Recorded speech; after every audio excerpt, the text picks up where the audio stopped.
Winter. I'm the co-chairman for today. John. Just 1 minute. Okay. Okay, go ahead. She said it. Okay. Do I start over again? Okay. Anyway, my name is John Winter. I'm the co-chairman with Senator French. And we want to welcome you here today. I'd like to just caution you or to remind you to keep your phones turned down and to, when you want to testify, why to address the chairman at the time. And then we can maybe keep some order to things.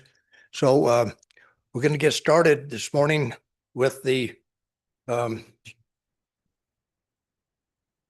adoption of interim committee rules, and our good clerk is going to Roll call. Mr. Chairman, we should do roll call first. Okay, probably right. Thank you. We'll do that first, and then Ms. Talbot will talk about the adoption of interim committee rules. So, thank you. Good morning, Mr. Chairman. This is roll call for the Joint Ag Committee for June 10th, 2025. Senator Crago, Senator Ide, Here. Senator McEwen, Here. Senator Pearson, Where is she? Yeah. She's coming. Yeah. Probably 2:30 minutes. She's on her way, so. excused. Representative Banks, Here. Representative Davis, Here. Representative Eklund, Here. Representative Johnson, Here. Representative Ottman, here, Representative Provenza, Here. Representative Schmidt, Here. Representative Strock, Here. Co-Chairman French, Here. Chairman Winter, Here. Senator Pearson. All present, you have a quorum.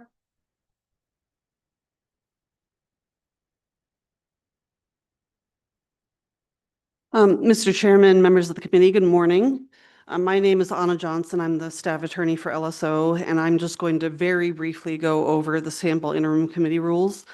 What you have in front of you in your packets anyway are the standard rules for the interim.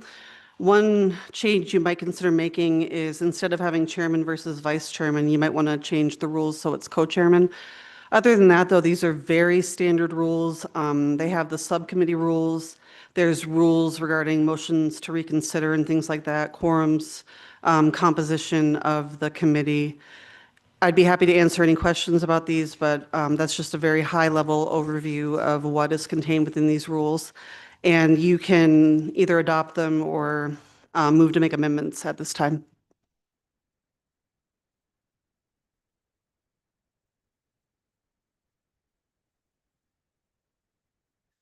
Okay, could we have a motion relative to the co-chairman versus the vice chairman?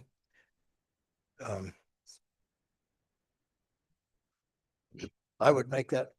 Go ahead. So moved, Mr. Chairman. Yes, go ahead.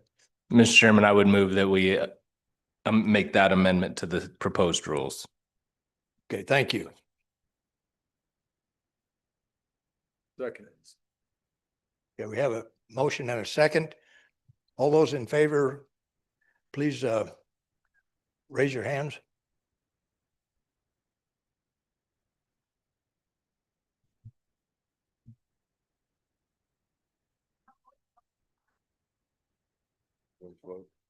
Mr. Chairman, you could just do that by voice vote. That would be fine. Okay, we'll have a voice vote. Go ahead. Aye. Aye. Aye. Aye. Any opposed? Okay, motion passed. Thank you. So I Mr. guess Chairman. our first, Mr. Chairman, yes, sir. Yes, I ma'am. believe that was just the amendment to the rules. We need to now take a voice vote on the rules. So we need to agree that we want to place these rules for the 68th interim. Would you like to make that motion? Yes, Mr. Chairman, the motion's on the table. Second. Okay, motion been set, made and seconded. Mr. Chairman, Yes, discussion. So we need to decide because there is two options and Ms. Johnson didn't talk about it, but there's two options on the rules. We can either adopt the proposed rules as amended by the House or as amended by the Senate. So the Senate's version requires a majority of both chambers to propose legislation. The House version does not. It allows for a simple majority of the entire interim committee.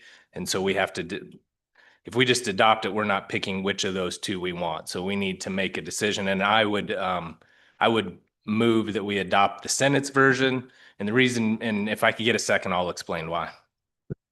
Okay. You have a second? Representative Provenza seconds it. Any discussion? Yes. Yeah, Mr. Chairman. So the reason I propose that particular version of the rules is if we're going to bring legislation, it's much more likely to pass and be successful if we get the support of both chambers, both House and Senate. And based on the makeup of this particular committee, I think that really makes sense. And so that when we take a piece of legislation from here to session, we're not wasting time. It doesn't just pass the House or doesn't just pass the Senate. It's more likely to get all the way through the process. And so that's why I would propose that version of the rules, Mr. Chairman. Okay, thank you, Senator Craigo. Representative Odman? Thank you, Mr. Chairman. Just a question on that. Since it's going to be a majority, then when we vote, how is that done? Or Senator Craigo?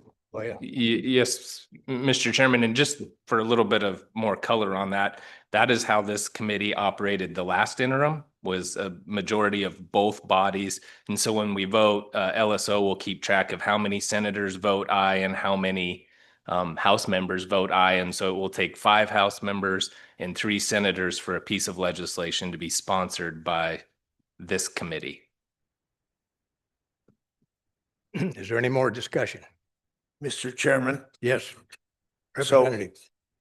Mr. Chairman, so most of the time would have agreed with Senator Craigo, and we've done it that way before.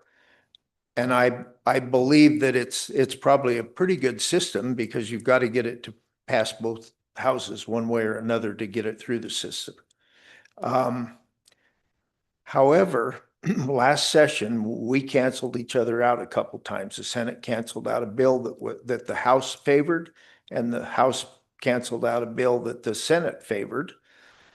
And I believe that if we went with a simple majority, it might give us a second chance to amend bills that have come before us. We do have a chance to do that, but we never had, each time that happened, it came as a surprise to me because I thought we had discussed those interim topics and wanted to pass them. But if we go with the old rules, which was a majority rather than a majority of the Senate and a majority of the House, if we go with the old rules, we leave the bill on the table for a longer period of time and have a chance of amending it so that we could pass it the next meeting. Anyway, that's a thought on why I probably preferred the old way of doing it. Because I've only done it a couple times. I think we did it with transportation one time and did it with ag one time. And so that's just another consideration. I think either way we can probably make it work, but we can make bills work for a longer period of time if we go with the majority of people. Senator Ide. Thanks, Mr. Chairman. The only question I have is when we adopt these rules and make any changes, is that last throughout the interim and then it starts all over again next year? Thank you, Mr. Chairman. Yeah, Senator Craigo. Thank you, Mr. Chairman. So we're making this decision for 2 years. So for this summer and next summer or interim. Okay, So thank you. it's for both. Is there any other discussion? Okay, we'll vote on it. Mr. Chairman, you can just do that by voice vote. It's fine. Ayes and noes. Okay. All those in favor signify by saying aye. Aye. All those opposed? The no wins? I think we'll need to have everybody raise their hands so we can, it's hard to tell over here. Okay. Um, Favor, raise your hand. Mr. Chairman? yes, go ahead. Thank you, Mr. Chairman. Sorry. Would you just clarify what an aye and a no is? So an aye would be to have separate houses vote majority, or is that what that's what an aye vote is? Okay, thank you, Mr. Chairman. Okay, so Representative Provenza, would you state again what you said?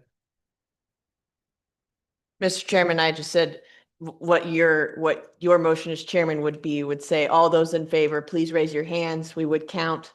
Then you would say, all those opposed, raise your hands.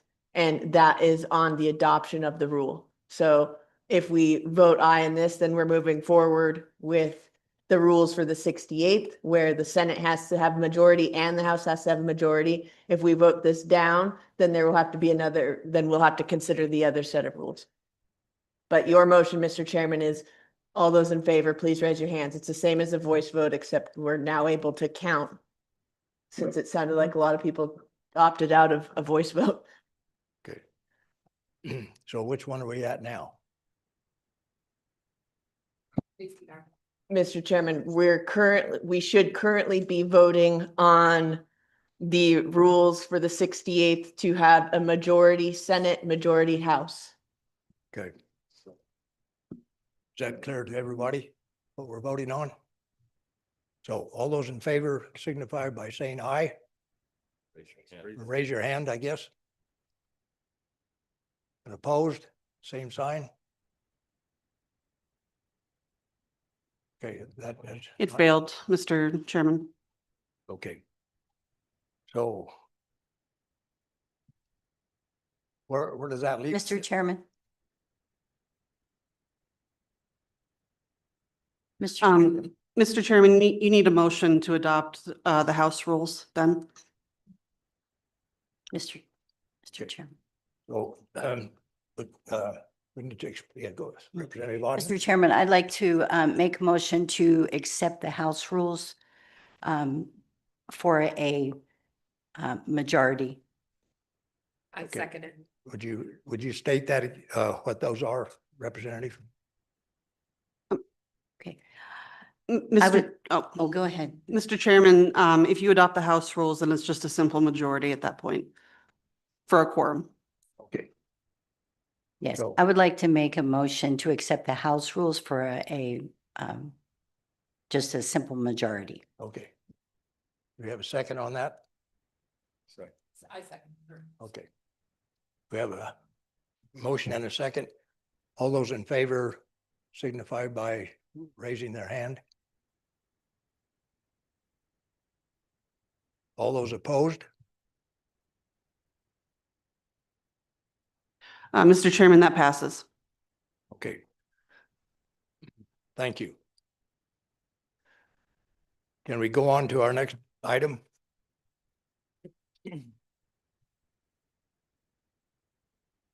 Yes, Mr. Chairman, you can go on to vet tech licensure now.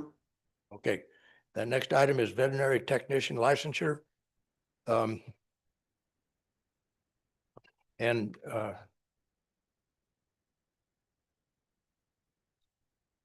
Ms. Johnson will explain that for the committee and for the members of in the audience.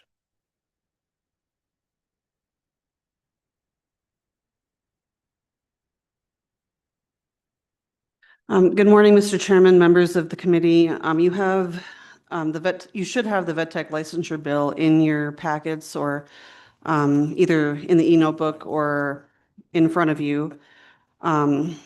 It's kind of a lengthy bill, so I'll try to be short, but I'll get to the high points of it in any event. This bill draft is entitled 26 LSO 17, Licensed Veterinary Technicians. It provides for licensure of vet techs in the state under certain circumstances. So beginning on page 2, the draft indicates that vet techs are only authorized to practice if they're licensed or obtain a valid temporary permit. To be licensed, a vet tech must submit an application to the Board of Veterinary Medicine, submit 1 letter of recommendation from a supervising vet, submit letters of good standing from all jurisdictions where the vet tech is licensed, complete a background check, and complete one of the following. First, to be licensed through education, they must graduate from an accredited veterinary technician program and pass the National Vet Tech exam. To be licensed through work experience, they have to do one of these 2.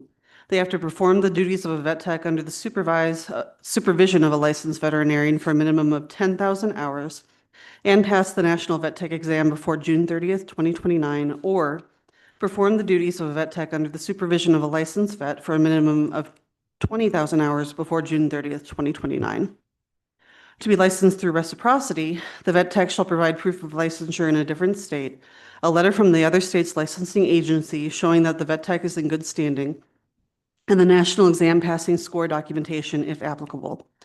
If a person is currently enrolled in an accredited vet tech education program, a person may continue to work as a vet tech without licensure if they're issued a temporary permit by the board until June 30th, 2029. If a person is completing hours of experience to become licensed as a vet tech, they may continue to act as a vet tech if they have a temporary permit until June 30th, 2029. And then on page 7, the scope of practice for vet techs is provided. And beginning on page 8, license and renewal applications are described as well as mandatory fees. The temporary permit process is described on page 9, and then also on page 9, continuing education requirements are described. Then beginning on page 10, the process for disciplinary actions and suspension and revocation of licenses, as well as reinstatement of licenses are described. And then beginning on page 16, the process for voluntary relinquishment of a license is described. On page 17, the amendment to Wyoming Statute 719-201 allows the Board of Veterinary Medicine to require vet techs submit to fingerprinting for background check purposes.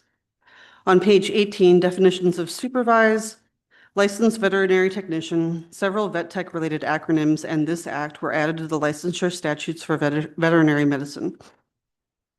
On page 20, a vet tech position is added to the Board of Veterinary Medicine. And then on page 21, the board is authorized to examine and determine the qualifications and fitness of applications for vet tech licensure, as well as issue or relinquish licenses or temporary permits for vet techs. On page 22, the board is authorized to establish fees for licensure and renewal of licensure. And then on page 22, the board can accept funds for scholarships for aspiring vet techs to go to school. On page 23, the board may adopt rules regarding the licensure and duties of vet techs, order vet techs and veterinarians to undergo background checks, and it outlines the vet tech requirements to be members of the board. On page 23, criminal penalties are added for persons who violate the vet tech licensure statutes. And then on page 24, the board may enjoin any person from acting as a vet tech without a currently valid license or temporary permit. Section 3 is just a rulemaking section, and then section 4 provides for a split effective date, and I would be happy to answer any questions.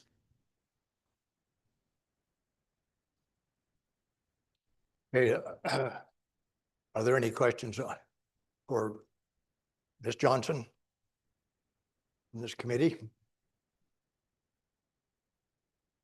Seeing none, Very good. I guess we can call the people who want to testify on this issue.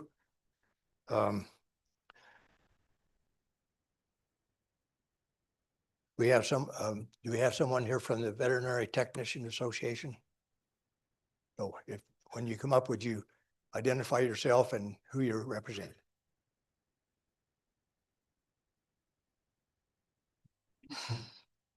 Mr. Chairman, members of the committee, my name is Kelly Ferguson. I'm a certified veterinary technician at a small animal practice in Casper, Wyoming. For a decade, I've been working in veterinary medicine. For half of that decade, I have been certified. I'm sort of the embodiment of what we hope will be achieved by this bill, at least one part of it. I worked full-time and went to school through an online program, an AVMA accredited program, passed the VTNE or the veterinary technician exam, and got my certification. Since having been certified, I've also served on the executive board of the Wyoming Veterinary Technician Association first as the NAFTA representative and now as their treasurer. A year ago, we conducted a survey amongst our membership to see how they felt about technician licensure before the WVMA decided to vote on this. 3/4 of our membership responded, which was 76 responses. An overwhelming majority are in favor of this. And when I say overwhelming majority, I mean 93.4% of our membership wish to be licensed in this state. We are one of very, very few states who do not have title protection for veterinary technicians. Of those responses, most agreed that title protection would improve the utilization of veterinary technicians in veterinary medicine, improve the quality of care that we provide for our patients. They also agreed that it would help to retain or even recruit veterinary technicians to Wyoming. Because we do not appreciate title protection in Wyoming, a lot of our graduates from EWC or from online accredited places, they don't stay here. Why would they? They leave. They go to Colorado, they go to Montana, they go to South Dakota. So that's what we hope that this bill will help to do. This bill is meant to achieve a few things, the most important of which is obviously to retain and recruit educated and passionate support staff, to relieve the burden on our veterinarians here in Wyoming. We have a veterinary shortage nationwide, but I think that's especially true for Wyoming, especially in rural communities. So this bill is to hopefully elevate the profession of veterinary technicians rather than kick veterinary assistants down. That's not what this is meant to do. And just to recognize what veterinary technicians bring to the table. And what are we bringing to the table? Well, the veterinarians are creating a recipe for a really, really baller Thanksgiving dinner, but we're the ones cooking it, we're preparing it, we're serving it, and we're cleaning up the aftermath.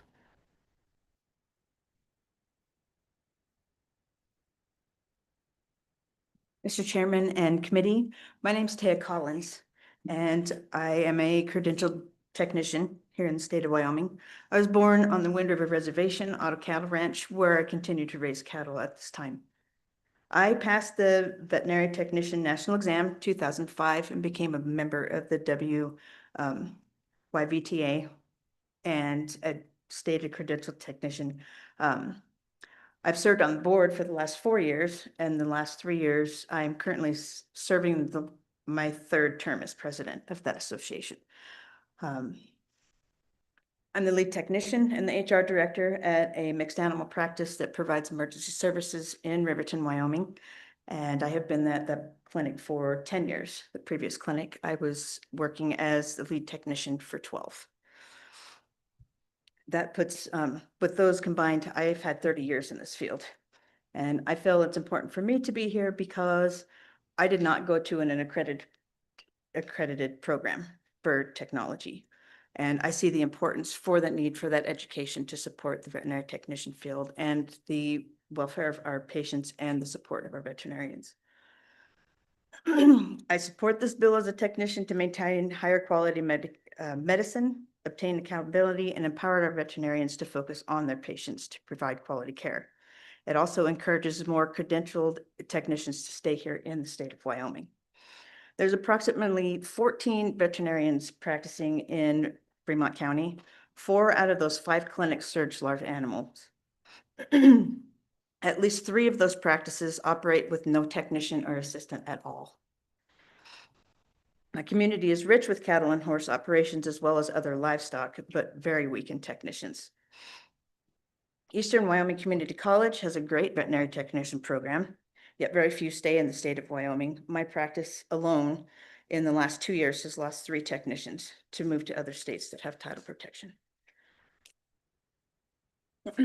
Title protection would motivate those aspiring to be in veterinary medicine to achieve higher standards and recognition for the effort made to better veterinary medicine in Wyoming as a whole, therefore enabling credentialed technicians to stay here in the state of Wyoming. Thank you.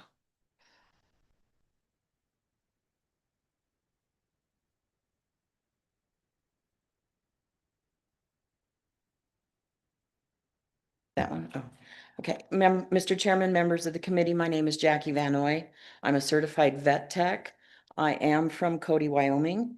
I attended Eastern Wyoming College in 2001, 2002. I started working in shelter medicine in 1996.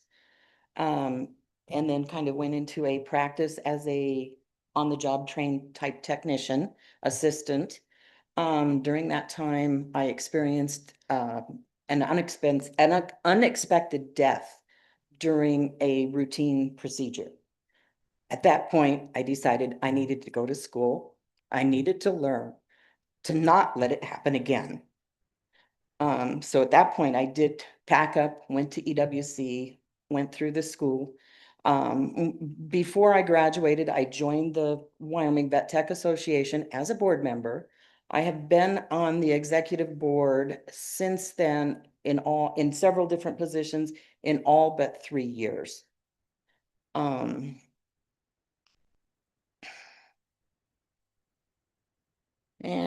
what I have seen over the years, I have seen great on-the-job training technicians. I've worked with some good ones. I've seen some that are horrible. I guess you get that with any kind of position or any type of job. But I believe that with the recognition of technicians and the requirement of the schooling or the additional training that we continue to do, continuing education where we go and we continue to learn, that med keeps changing. If we stay in the dark ages, we just basically aren't going to progress. I've seen changes in dentistry. I've seen changes in the way people perceive their pets. Before they were just, it's just my dog. Now they're family members. I do believe that we need the training, we need the accountability. I know that when I started working, I worked for a solo practitioner. He hired 2 licensed technicians. We were able to double his revenue. He was doubling the amount of clients that he was able to see in a day. We could go in to a room, get him in for an appointment, and then go on to the next thing and have his first surgery on the table and ready for him when he came out.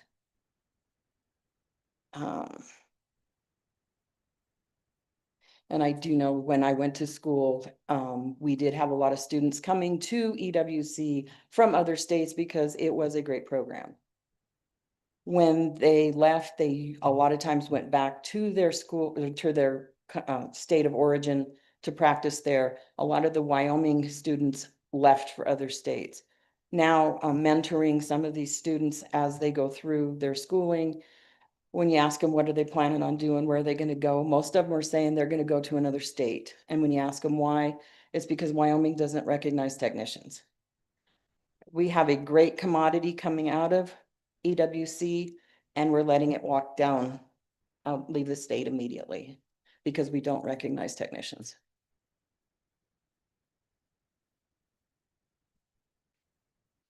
Yes, thank you. I'm going to ask that the committee, if they have any questions for you ladies. So Representative Banks. Yes, thank you, Mr. Chairman. Thank you for being here for your testimonies. So a quick question. I'm having trouble following the logic here. So how is making it harder to become a vet tech, which is Bill Wood, solve our shortage problem, and requiring these much stricter restrictions retain technicians? I guess that logic just doesn't make sense to me. Mr. Chairman and Representative Banks, thanks for your question. This bill doesn't do that. It doesn't make it harder to become a veterinary technician. The way that you become a veterinary technician is not going to change. You're going to, in fact, I would argue that it would make it easier for especially those who have been working in veterinary medicine for 20 years. You become licensed. You can't do that right now. You'd have to go to school and graduate from an AVMA accredited program and pass the VTNE. If you've worked for 5 years in veterinary medicine, you can apply for the VTNE without going to an AVMA accredited program. This actually makes it easier for the ones who are already here and working. As far as becoming a veterinary technician now, it doesn't change. If you want to go to school to be a veterinary technician, you go to an AVMA accredited program, you pass the VTNE, and you get certified through your state. Another thing that this bill does not do that a lot of people think that it does is that it keeps veterinary assistants who are not certified from doing their jobs, and that's not true either. The scope of practice is going to be determined by the individual veterinarian and not by legislation. So this bill does not make anything harder. What this bill does is it tells us that you recognize that veterinary technicians went to school and we did the work, but it doesn't diminish what non-credentialed veterinary assistants do. Thank you. And that kind of leads into my other point. So I guess the veterinarians already have the flexibility to hire credentialed if they want to. So I'm struggling to see the purpose if they already have the flexibility to do that. What would change this then? Just the fact of recognizing that technicians went to school can hopefully help to retain them, but also to hopefully encourage others to go to school and get an education. Research conducted by the AVMA also suggests that hiring a new graduate veterinarian increases their revenue by 6%. Hiring a certified veterinary technician increases their revenue by 18%. 18%. That's 3 times what a new graduate veterinarian does. And the reason why is because we do everything. We do everything. So I guess I'm not seeing the point as to why you wouldn't pass this. It doesn't require any regulation whatsoever. You're literally recognizing that veterinary technicians exist, and we are the only state west of the Mississippi who doesn't do that. And then we act like it's a mystery that there's no veterinary technicians here in Wyoming. It's not a mystery. It's pretty obvious to me. Yes, Senator French. Thank you, Mr. Co-Chair. I recognize the importance of what you do. I do. Why is it future schooling? Why didn't you continue on to be a certified vet or whatever versus doing all the work, but not instead of a tech, the vet? Thank you for your question, Senator. Because I have $0 in student loan debt. And if I were a veterinarian, I would have $300,000 to $400,000 of student loan debt. So I'm good. And I like being around the patients more than being around the clients. That's kind of why a lot of us do this, is because I'm not a people person. I don't know if you can tell by my demeanor. However, I do most of the patient care. I am with the patients and not the clients as much. But again, I have $0 of student loan debt. How many people who have gone to school can honestly say that? Not very many. It's an extremely affordable way to be a veterinary professional while still being able to earn a somewhat livable wage. Well, follow up, Mr. Co-Chair. I admire your fiscal responsibility and not having any student debt. Good for you. But on the other hand, if for the schooling, also your salary, the money you make also increases dramatically too, if you're a licensed vet. True? Actually, research would suggest that the cost of school does not match the salary that veterinarians make. So What kind of statistics do you have? Do numbers for me. I would love to provide you with those numbers. I don't have them at the moment, but what I do know is veterinary medicine school, like to go to vet school, they are discussing ways to lower the cost of it. And that's part of the reason we have a veterinary shortage, is because it is too expensive to go to school and the salaries typically don't match, and those veterinarians drown in debt for decades upon decades. Yeah, and I think each instance is different. My best friend went to school in Kansas State or something and became a vet. And anyway, When was that? none of your business. Mr. Chairman. Mr. Chairman, I too am not the best people person, I can so tell. we can relate. Mm-hmm. Mr. Chairman. Representative Provenza. Thank you, Mr. Chairman. I just want to remind the body of the procedures that we have to speak through chairman. I'm sorry, Representative Banks, if I just want us to keep on procedure here and not go too much back and forth between people on the podium.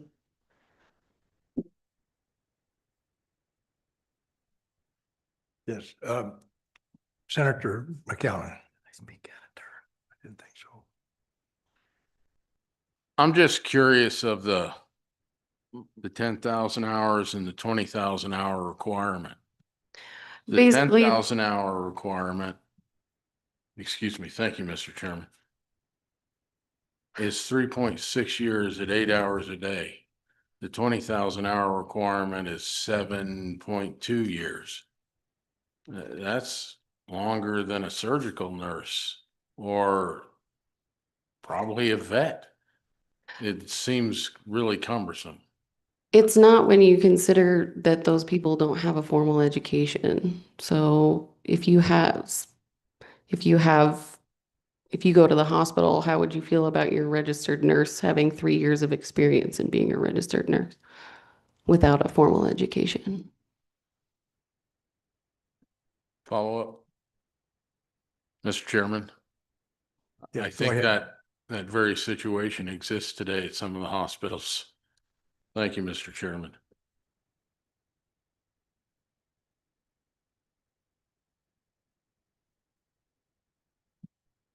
Thank you, Mr. Chairman. Thank you guys for being here today and your testimony. Appreciate that. I'm struggling a little bit with once you become licensed, if this happens, you become licensed here in Wyoming.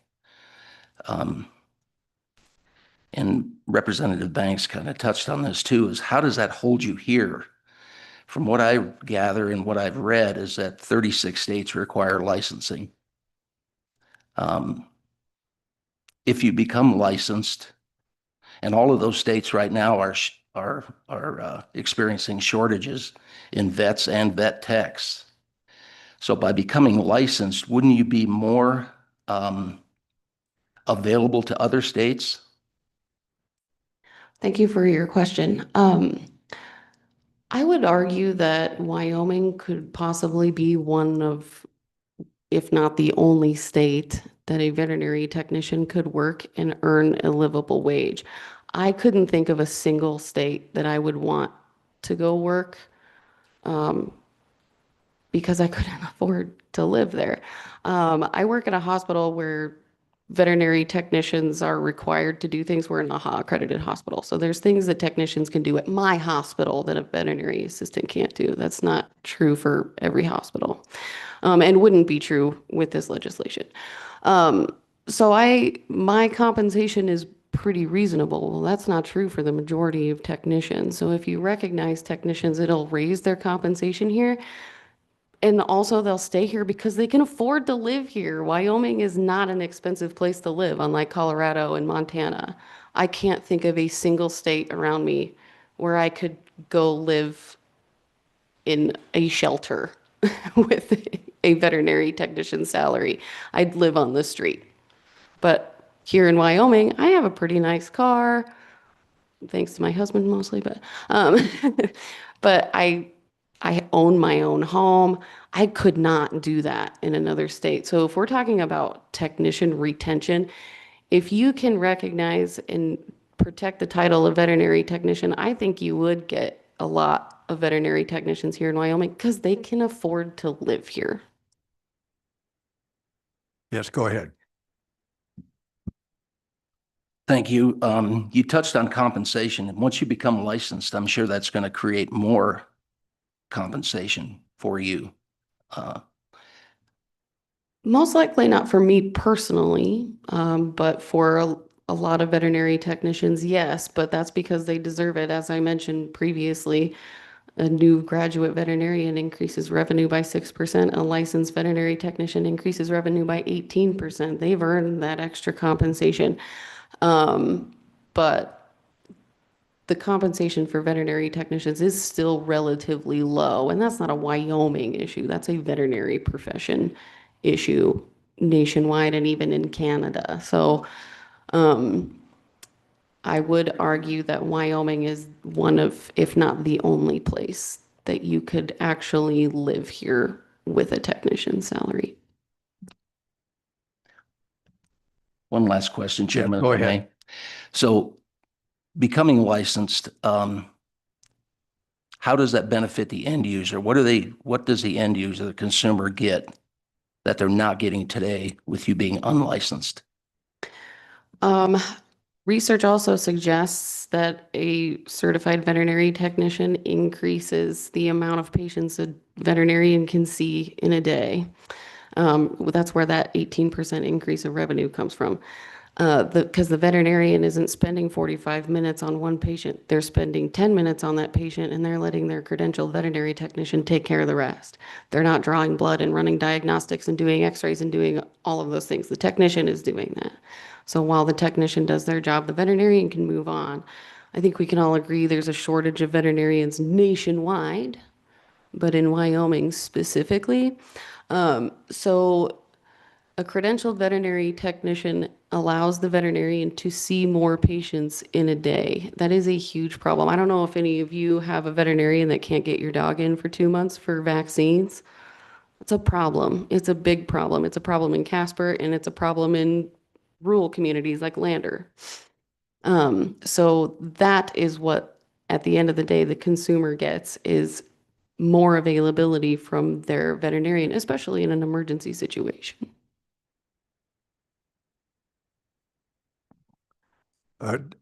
Did Representative Davis, did you have a question? Okay. Representative Johnson. Thank you, Mr. Chairman. I'm having trouble with the 20,000 hours and the 10,000 hours.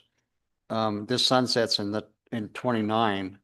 If you had to run 20,000 hours, you wouldn't ever qualify.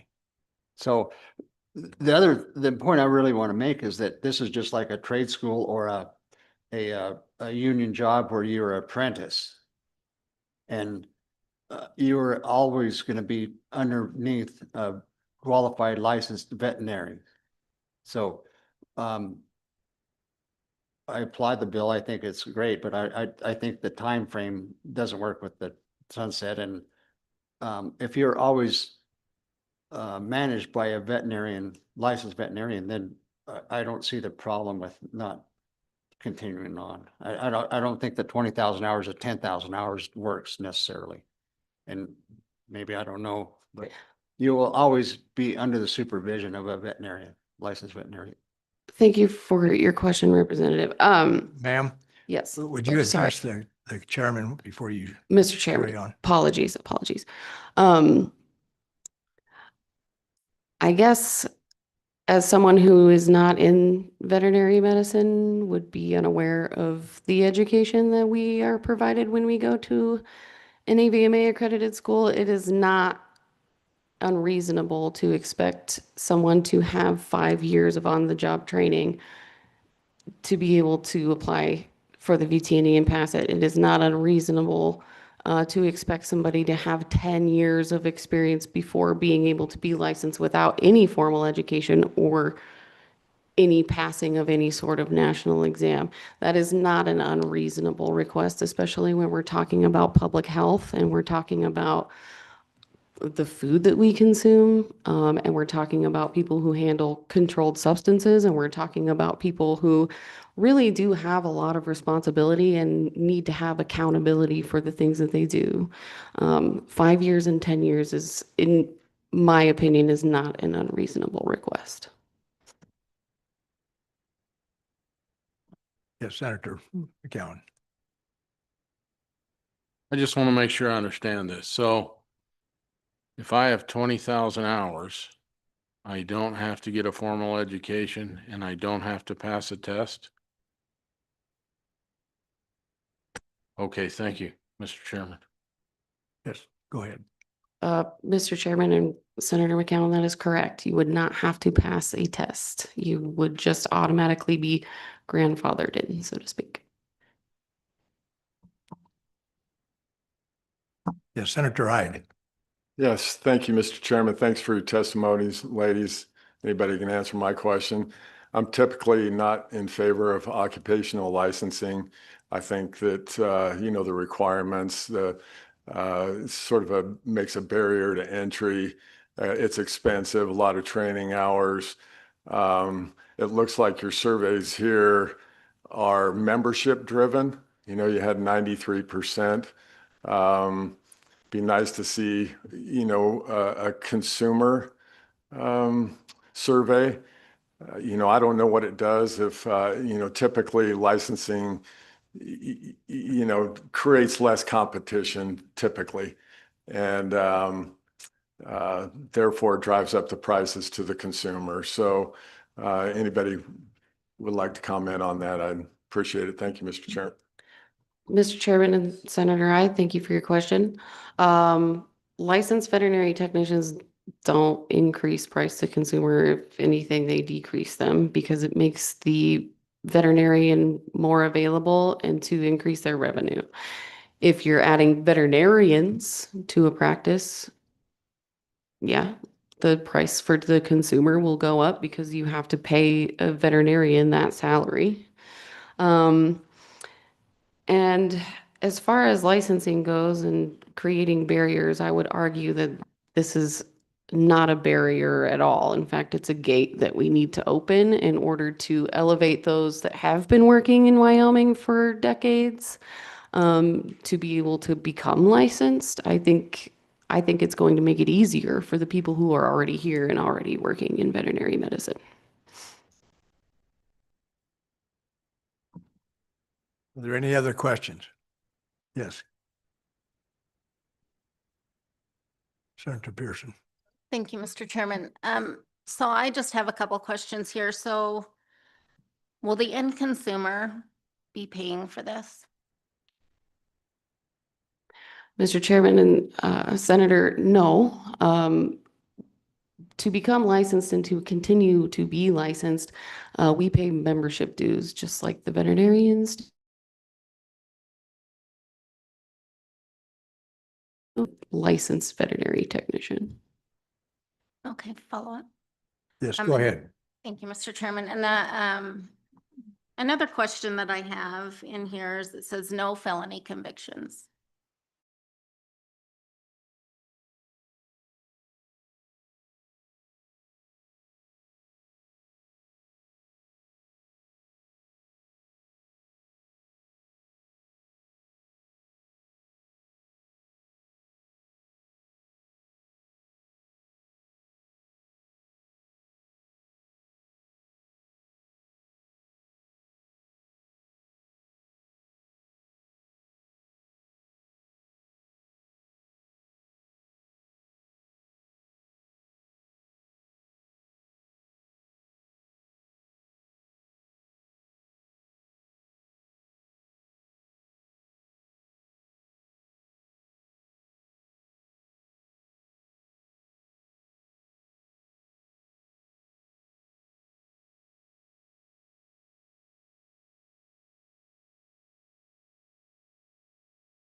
a well-trained support staff can turn my 2 hands into 6 or 8 hands.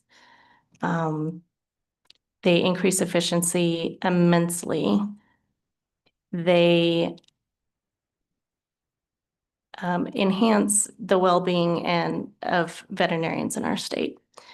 There was mention of several practices in Fremont County that operate without any sort of assistance at all. That's incredibly time-consuming to the veterinarian. They're very limited on who they can see. It's also very isolating. The pressure of not being profitable and not being able to serve enough people drives veterinarians out of the profession, out of the state.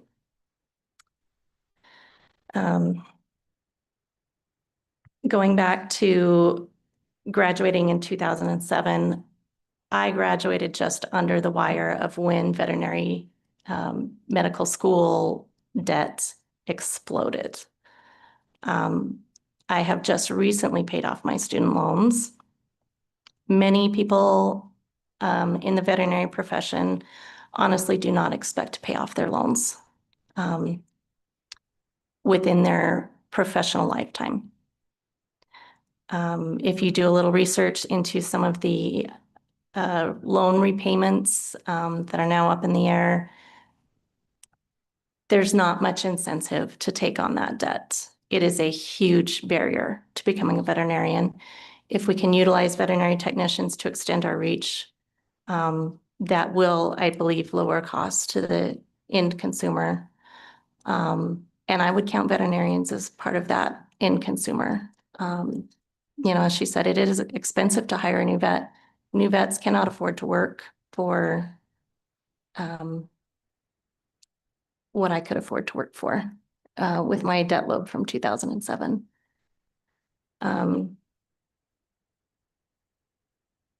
I think title protection is really important for taking pride and accountability in the career and in the profession. And I think consumers want educated people assisting their veterinarians with their pets' health care. Oftentimes clients are as bonded or more to the technicians as they are to the veterinarian. I think transparency and elevating educational requirements can only do good things for our practices and our state and our consumers. Thank you. Yes, thank you. Next. Good morning, Chairman and committee members. My name is Dr. Caitlin Blackburn. I'm a veterinarian in Riverton, Wyoming, but originally born and raised in Cody, educated at the University of Wyoming before I had to leave state to go to Washington State University to seek vet care. Did return home as soon as I could because I wanted to be, not because I make more money here at all. Being a associate member of a practice in Riverton, Wyoming. As you guys know, we've got big counties in Wyoming, so we serve that rural area. I could not do that job by myself to serve the level we serve. I also could not do that job in the clinic. It would not be practical to have a hospital full of doctors to serve an entire hospital building, nor would it be practical to have a whole building full of veterinarians. So I rely on a team to do my job. I also have received additional training and experience in what they call One Health medicine. It's the idea that humans, animals, our environment, we're all tied together. And the idea of using a team of professionals, a team of people with different skills to address health. Licensure is not requiring me to use a licensed person. It's just giving me that rubber stamp that that person already serves or shares my knowledge, my experience, ethics, accountability, and dedication. It's just a shared baseline, and that's across professional licensure across other boards. In this case, it's voluntary. The technician takes on that expense and time on their own. I don't have to pay extra time to train them on the job.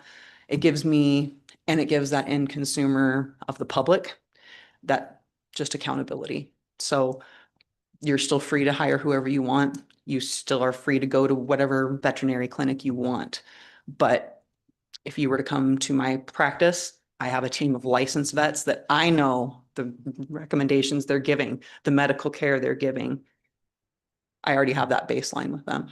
So I think it helps us build a reliable and consistent medical team that is going to allow you to address in a One Health manner. So we don't want to have our blinders on. I think it allows us to be more open-minded, and it's voluntary, not required. Okay, thank you. Next. Mr. Chairman, members of the committee, my name is Ma'am? Yes. We have a question down here. Sorry, Senator Mr. Chairman, Professor. thank you. Quick question, and maybe any of you can answer this. Does this help in any way with potential like litigation? So if there's an act, if someone's animal dies, maybe it's expensive livestock or a pet, and there's some sort of issue that happens, does it shield you? Would having licensure be able to help shield you in any legal issues that could arise? Mr. Chairman, Representative, ultimately the veterinarian is still liable. I think it does give us protection if we have a licensed veterinary technician that is doing the skill or job versus somebody that is trained on the job. Okay, thank you. Go ahead with your comment. Mr. Chairman, members of the committee, my name is Tiffany Healy. I'm a veterinarian in Cheyenne, Wyoming. I'm also a WVMA board member. There's a couple of things that I just would like to clarify before I give closing comments. So first is the idea of a credentialed veterinary technician. You've heard different terms throughout, and I just would like to explain that depending on where you live, you may be certified, you may be registered, or you may be licensed. And because that varies from state to state, there is a term that we use to encompass everybody, and that is credentialed. So they all have similar meanings. It just depends on the location in which you live. Second is to answer your question on this is for Senator Pearson, to answer your question on the felony conviction. All of the requirements within the bill for veterinary technicians mirror what is for veterinarians. That was simply taken directly from the Veterinary Practice Act and mirrors exactly the same requirements for a veterinarian to have that license. This is important because it does provide a standard of competency. I think it's really important that an individual understands why they are doing something, not just how to do it. And that really comes down to the difference of on-the-job trained people versus those that are trained in the classroom, is that understanding of why you're making those decisions. If I'm in doing a surgery, I'm taking out a bleeding spleen, and my patient is starting to have trouble under anesthesia, I don't have the time to tell somebody, whoever is running the anesthesia, my technician in my particular practice, on what they need to do to manage that anesthesia. I need to concentrate on my surgery. This gives them the ability, the education gives them the ability, so they know exactly how to respond to the anesthetic parameters when a patient is really struggling under anesthesia. One other comment is that with the education and in that licensure, we're really trying to encourage people that go into the veterinary field to make this as a career and not as a job. We've talked a lot about people leaving the profession, both veterinarians and veterinary technicians. But I feel that with that veterinary technician license, if we're recognizing that education, they've made that commitment to that career, that we will be able to keep them in the profession longer. So this was my original topic, and just kind of summing up what we have to say. I think it's important to recognize what this bill does not do. There has been a lot of misinformation that's been circulating around this. It does not require a veterinarian to hire a licensed veterinary technician. It also does not require you to fire an existing employee if they do not have that veterinary technician licensure. That is up to the veterinarian. If they have gone to school, if they pass the exam and they get their continuing education, they are a licensed individual, and each individual veterinarian may decide if they want that in their practice or not. All it's doing is saying that if you have achieved those things, that you are a technician. If you have not, you are a veterinary assistant. That also gives the public an understanding of who they are dealing with. Do they have, these folks have that education and experience behind when they're representing themselves as a veterinary technician? There's also been a lot of discussion about scope of practice. So initially this issue came up at this particular meeting, actually at the Joint Ag Committee in 2022, and it was brought in as an interim topic from Farm Bureau. At that time, the WVMA and the Wyoming Tech Association said, we'll take this, we'll work it out, we'll work out details. In our initial version of this particular bill, there was a scope of practice that defined what veterinary technicians could do and what veterinary assistants could not do. We heard loud and clear from the WVMA membership that they did not want that scope of practice in there because in rural Wyoming, they are very concerned that they will not be able to find a licensed veterinary technician. That scope of practice was taken out. It is not in there, and we have no intention to have that scope of practice in there. The one thing that I would bring your attention to in the preamble of the bill and later, there are the terms scope of practice. And in the writing of this bill, we did ask if we could remove that because I know that scope of practice is a trigger. It's a trigger for veterinarians that you are going to be defining how we practice veterinary medicine. But if you notice in that preamble, when it describes scope of practice for licensed veterinary technicians as delegated by the supervising veterinarian.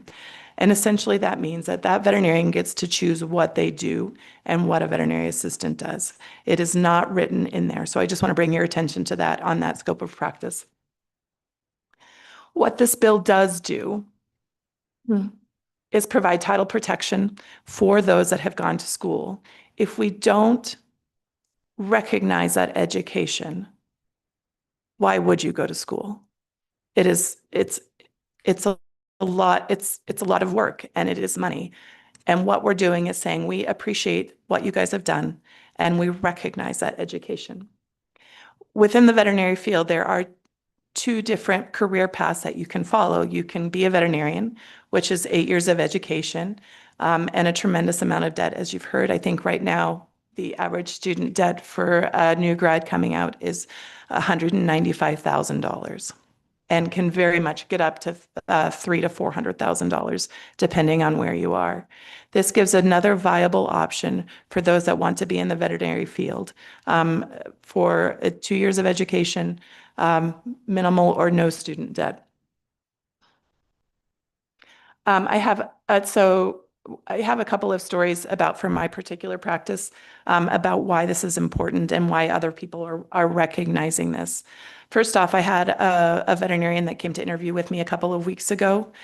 After our opening comments, she asked me, she said, I see that you have 3 registered veterinary technicians in your practice and nobody else does.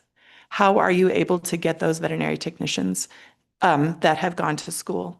And my answer is because I recognize them, because I recognize that education. They have sought me out. I have 3 registered veterinary technicians. 2 of them were living in Cheyenne and working in Colorado. They both were making that long commute down in there. Since within that practice, we have started distinguishing between veterinary technicians and veterinary assistants. They both have moved up to work for me because we are recognizing that education.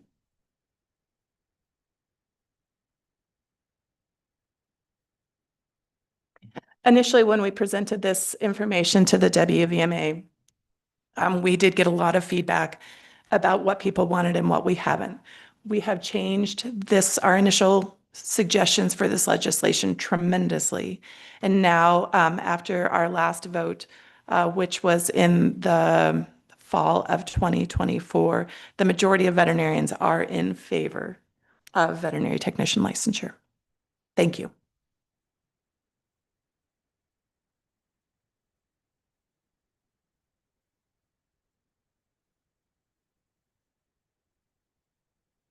Representative Ottman. Thank you, Mr. Chairman, and thank you for being here. I have a couple questions just for clarification primarily. So right now, a vet tech can, if I'm understanding this correctly, can do whatever the veterinarian feels they've been trained to do in that office. That is correct with the caveat. So veterinarians, and this is distinguishing veterinarians from veterinary technicians. Veterinarians have the ability to prescribe, diagnose, do surgery, and prognose. So that is set apart. Veterinary technicians and veterinary assistants can do, they can do whatever their supervising veterinarian asks them to do, except for those 4 things. Thank you. Follow up, please. Go ahead. Okay. So with this licensure, is there a limit to how many licensed vet techs that a veterinarian can have in their office? And also, would you still have the stages of employee probably so that everything can be covered and not everyone needs to be that? And then I assume a wage scale. So with that, also is with it, I see this association kind of as a union. And so is it going to be required that they join that? Because I did see that somewhere, but I can't find it in my notes right now, that it was required that they would join and how much that costs to be a member of this association. And I think that'll do it for this moment. Thank you. Yes, Representative Schmidt. Thank you, Mr. Chairman. Thank you, ladies, for your testimony this morning. Question, you mentioned that the majority of vets support this idea of licensing the vet techs. Is that correct? Yes. How many vets are there in Wyoming? Do you know that answer? I do. It's about, excuse me, Mr. Chairman, Representative Schmidt, currently there are approximately 300 veterinarians in Wyoming. 300, okay. You guys provided a document for us to look at. I see about 50 vets on here that have supported that. How do you know where the rest of them, to get a majority, how do you know the rest of them support this idea? Again, Mr. Chairman, Representative Schmidt, the WVMA we've performed a survey in the fall of 2024 and sent it out to the WVMA membership. In regards to those in this particular bill that signed on, or on this particular letter that signed on, by the time that we knew that this was accepted as an interim committee, and the letter, which was about 2 weeks before the deadline to have paperwork submitted to you. By the time we were able to write and edit the letter and get this distributed, we really had about a week to be able to get signatures on our particular majority from the WVMA. Again, that was sent out and that was an anonymous survey. So we didn't know who was on that particular letter. So the signatures are on there were basically from technicians and veterinarians that we were able to contact within that week period while working full-time jobs. Okay, thank you. Yes, Representative Ottman. Thank you, Mr. Chairman. I would like my questions answered. Also, if I may, I would like to add one. Is there any possibility at all that a licensed vet tech could open up their own office? Okay, thank you. Thank you, Chairman, members of the committee. I had wanted to address your earlier question. There was just some shuffle as to who was going to answer. There would be only that cost to join, so to speak, for that person who wanted to elect to become licensed. As a veterinarian, I pay license dues every year to keep my license active. And that would be my choice. Should I choose not to renew my license, I am no longer licensed to practice as a veterinarian.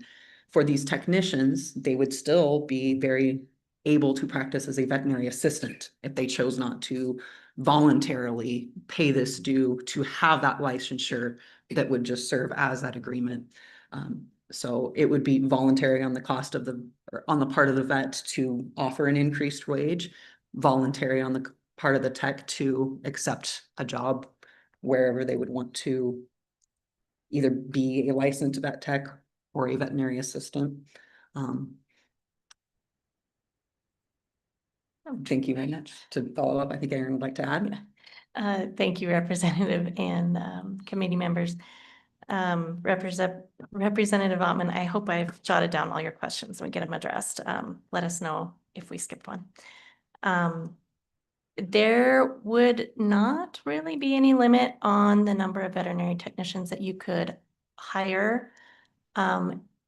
It would depend a little bit on how many the veterinarian can keep up with and properly. The veterinarian is still responsible for examining every animal, making the diagnosis, prescribing the treatment plan. I probably cannot do that for 100 animals in a day, even if I had enough technicians to carry out plans. So there's no limit on how many you could hire, but there is a limit on, I would say, what you can reasonably examine, diagnose, and then delegate duties for. As far as a continuing need for like a grade of employees, like assistant versus technician, I think that will always exist. There's always going to be a need for various levels of support staff. I'll say that not every employee, even great employees, really wants to go forward with education. They may have many other commitments in their life, but they're still useful and valuable in our practices. And then, I'm sorry, it was Senator McCowan that had the question on how the majority of veterinarians supporting, was that, sorry, Representative Schmidt. Last summer at the Wyoming VMA meeting, we do have business meetings for the membership. Typically, attendance at those meetings is fairly small, and we felt that this was an important enough issue facing our profession that we did not want to limit the vote to support or not support this bill based on who was there in person in attendance at that meeting. We took a special vote to basically amend our bylaws on this particular situation to make sure that all of our membership was able to have a vote on it and not just the people who are able to travel to the summer meeting. Yes. Yes, go ahead. Thank you, Mr. Chairman. I want to make sure I heard what was said earlier. You don't necessarily have to be a member of the association if you keep up with your licensure requirements in the state. That is correct. You can be a licensed veterinarian in the state of Wyoming and not be a Wyoming Veterinary Medical Association member. Quick follow-up. Go ahead. Of the 300 vets that we have in the state, how many of them are part of that association? Or what's your population in the association? I don't know the exact number, but I know that is, I would confidently say it's at least 75%, if not 90%. It is the majority of the members. The majority of the WVMA membership represents the majority of practicing veterinarians in Wyoming. And I bring that distinction because there's a lot of people that are licensed in the state of Wyoming that are either retired or live in different states and come into Wyoming to do various, whether it be specialty practice or that's what I know of and seasonal work. Okay, go ahead. Thank you, Mr. Chairman. Just a quick follow-up. I'd really like you to provide me the number of licensed vets that are part of that organization, please. Thank you, Mr. Chairman. Mr. Chairman, Yes. a question I've got for the veterinarians is how is your licensure handled? And I'm just curious how that goes about with the veterinary practice itself. So I guess I don't know.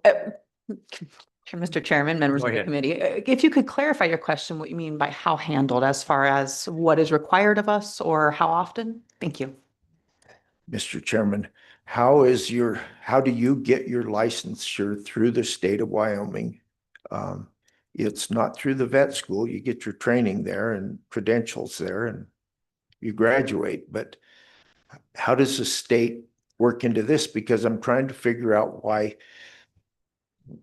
the legislature has to pass a law to allow licensure with the vet techs as well, with the training they've got. So, Mr. Chairman, thank you.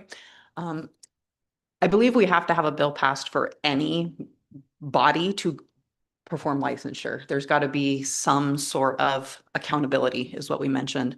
So yes, we receive our degree in our doctorate of veterinary medicine from a licensed vet school. So that school also had to basically go through the red tape to say that there is a shared baseline of knowledge, experience, ethics, accountability, and dedication.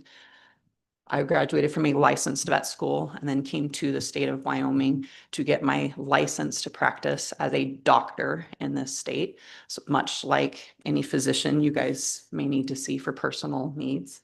I also myself had to pass a test with its acronym is called the NAVLE. So after graduation, you must also pass a test to demonstrate that you did achieve that level that we hold ourselves to. It's a standard that we hold ourselves to get that licensure. So the state just needs to grant that legality of that group wanting to hold themselves to the same standard. My license number is put on official documents. It basically serves as a signature. If there is a problem, if an animal dies, if there were to be a foreign animal disease outbreak, that number traces back to me and says, you've held yourself at this standard. You agreed that you would do the job this way, and now I can hold you accountable. If I do not hold my license up, I can't do some of those official acts. And so there is no way to hold that person accountable. Of course, veterinary degree would hold accountable, but there are certain things that you say you can only do while you're licensed. yes, Chairman, follow up, please. So what would happen to the veterinarians if the state of Wyoming refused to have a licensure for the veterinarians operating in the state? What is your opinion of what might happen with that practice? Mr. Chairman, Representative Eklund, that's scary. That really is scary, that I think the quality of medicine would plummet. If we don't have to do our best jobs and do it in a proper way, I think we're going to have a free-for-all, really. I think public health would suffer. I think food animal diseases would escalate. I think we would see food animal we would see drug residue in our food that we eat. I think it would be terrifying. May I add to that? Yes, go ahead. Thank you, Mr. Chairman. Dr. Healy and I mainly represent companion animal medicine. Dr. Blackburn does perform mixed animal duties. The companion animal side of it is one thing. The livestock portion of this is part of our state's economy. It would be hugely detrimental to our economy if there were no licensed veterinarians. I don't think any other states would accept exports of our animals. I don't know under federal regulations how we would be able to import animals. And this is for the safety of the food supply. And beyond interstate commerce, it would affect international commerce as well. Okay, thank you. Senator Ide. Mr. Chairman, I'd like to add to that again, the licensure of the technicians in the short term would not directly affect how I do my job. If you told me I couldn't pass this bill tomorrow, I would still go back and I would perform the job I do with the amazing team I do. In the long run, though, they mentioned there's a veterinary shortage. I can tell you that we have been looking for a new hire for our rural practice for over a year. And one of the biggest questions is how many licensed veterinary technicians do you have working with you? Because it's a standard of care that we hold ourselves to as medical professionals. And on the long term, I believe not licensing technicians would make it even harder to attract more skilled professionals, make it even harder to attract skilled veterinarians, thus by eventually affecting our ability to produce safe food supply, affordable food supply, as well as that good health care that extends into our own homes. Okay.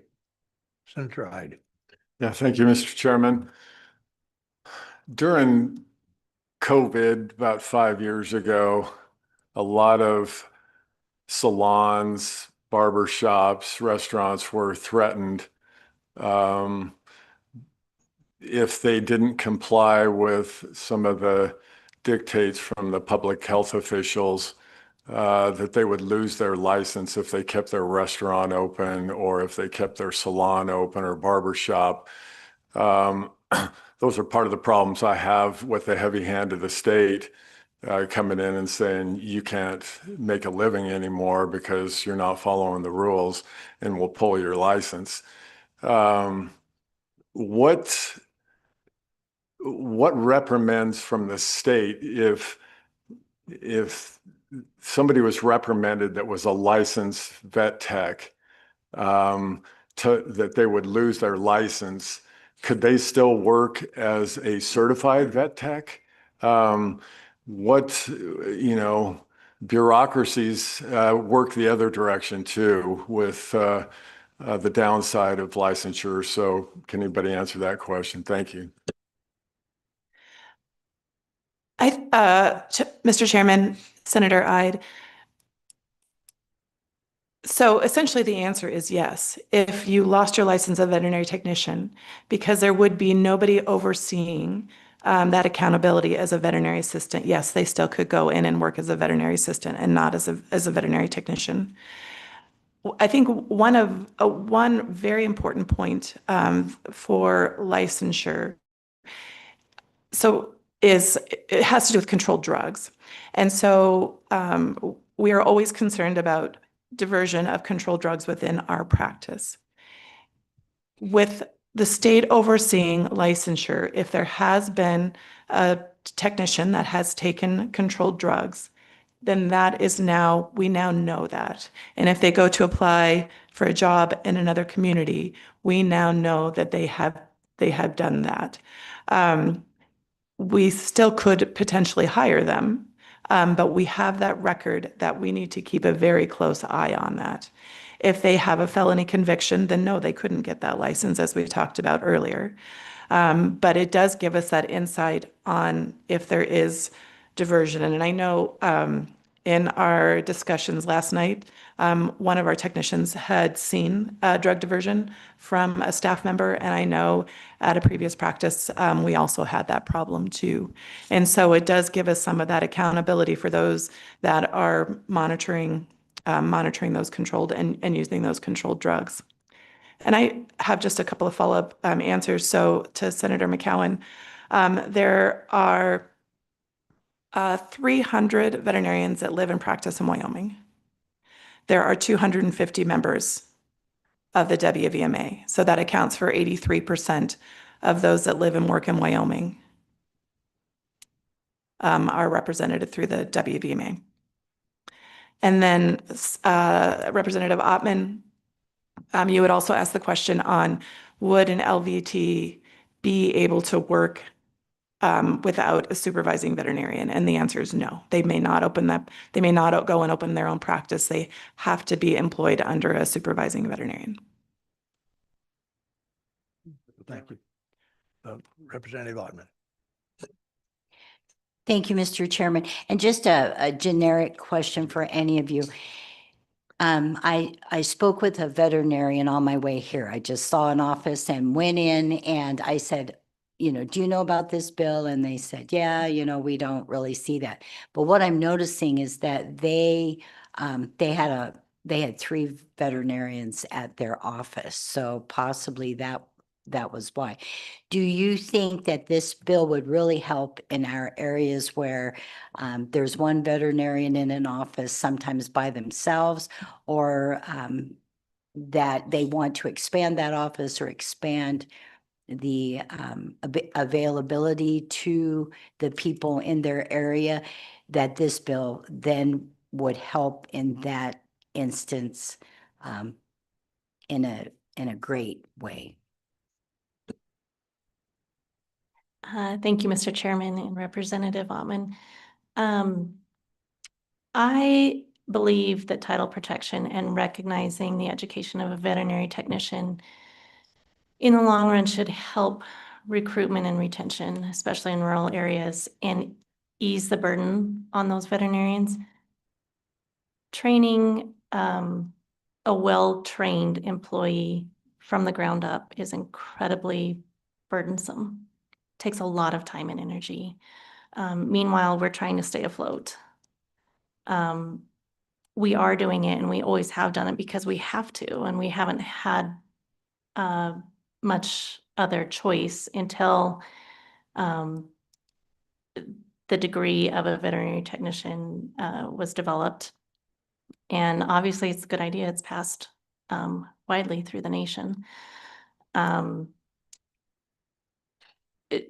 If we can recruit and retain talented people, I think that would be a huge burden lifted off of our shoulders. And we are losing people from the state and from the profession in general, just due to a myriad buildup of burdens. Okay, ladies and gentlemen, our time is slipping away. Senator has, okay. Yes, go ahead. Thank you, Mr. Chairman. Thank you again, ladies. One quick question. We're talking a lot about the support of this bill idea from vets, vet techs, vet assistants. What about the consumer? Have you heard anything from them? How do they feel about it? Mr. Chairman, Representative Schmidt, no, we haven't. And I actually, I wrote down that comment that you had asked the technicians also. I'm very happy to do that. If we move forward or try to facilitate that, I guess that I would give that as a better answer. I think right now the majority of the consumer doesn't appreciate the difference between veterinary technicians and veterinary assistants because we haven't recognized them. So no, we haven't done that survey. And again, I'm happy to facilitate that if that needs to be the next step. Okay. That would be great if we could get some of that information. Thank you. Troy, you have something? Okay. Go ahead. Thank you, Mr. Chairman. Of the 250 members you have, how many of them were actually contacted to find out if they were in support of this or not? Was it done through a committee or was every vet contacted? Thank you, Mr. Chairman. Mr. Chairman, Senator McCowan. Essentially, there were two different ways that they were contacted. Again, the survey was performed in the fall of 2024. We widely distributed that survey. So that was one. And the names on the letter, again, those were contacted within the last, basically, we had a week prior to. So there are more people that are in favor. That was just the number of people that we had time to contact to get on this letter. Since that letter was published, again, we had to have it to you, I think, on May 23rd. Since that letter was distributed to LSO, there have been other people that have said, yes, we want to do that. But the letter was already on there. We're happy to continue to get more signatures if that's what you would like. It was just a very limited amount of time that we had to get those specific names. But in regards to the survey, it was widely distributed, lots of reminders sent. It was on email, it was on Facebook, lots of opportunities to vote. Okay, thank you. We're going to go to our Zoom participants at this time. We don't have any? Okay, good. We're going to go open it up to public comment then. Thank you, ladies.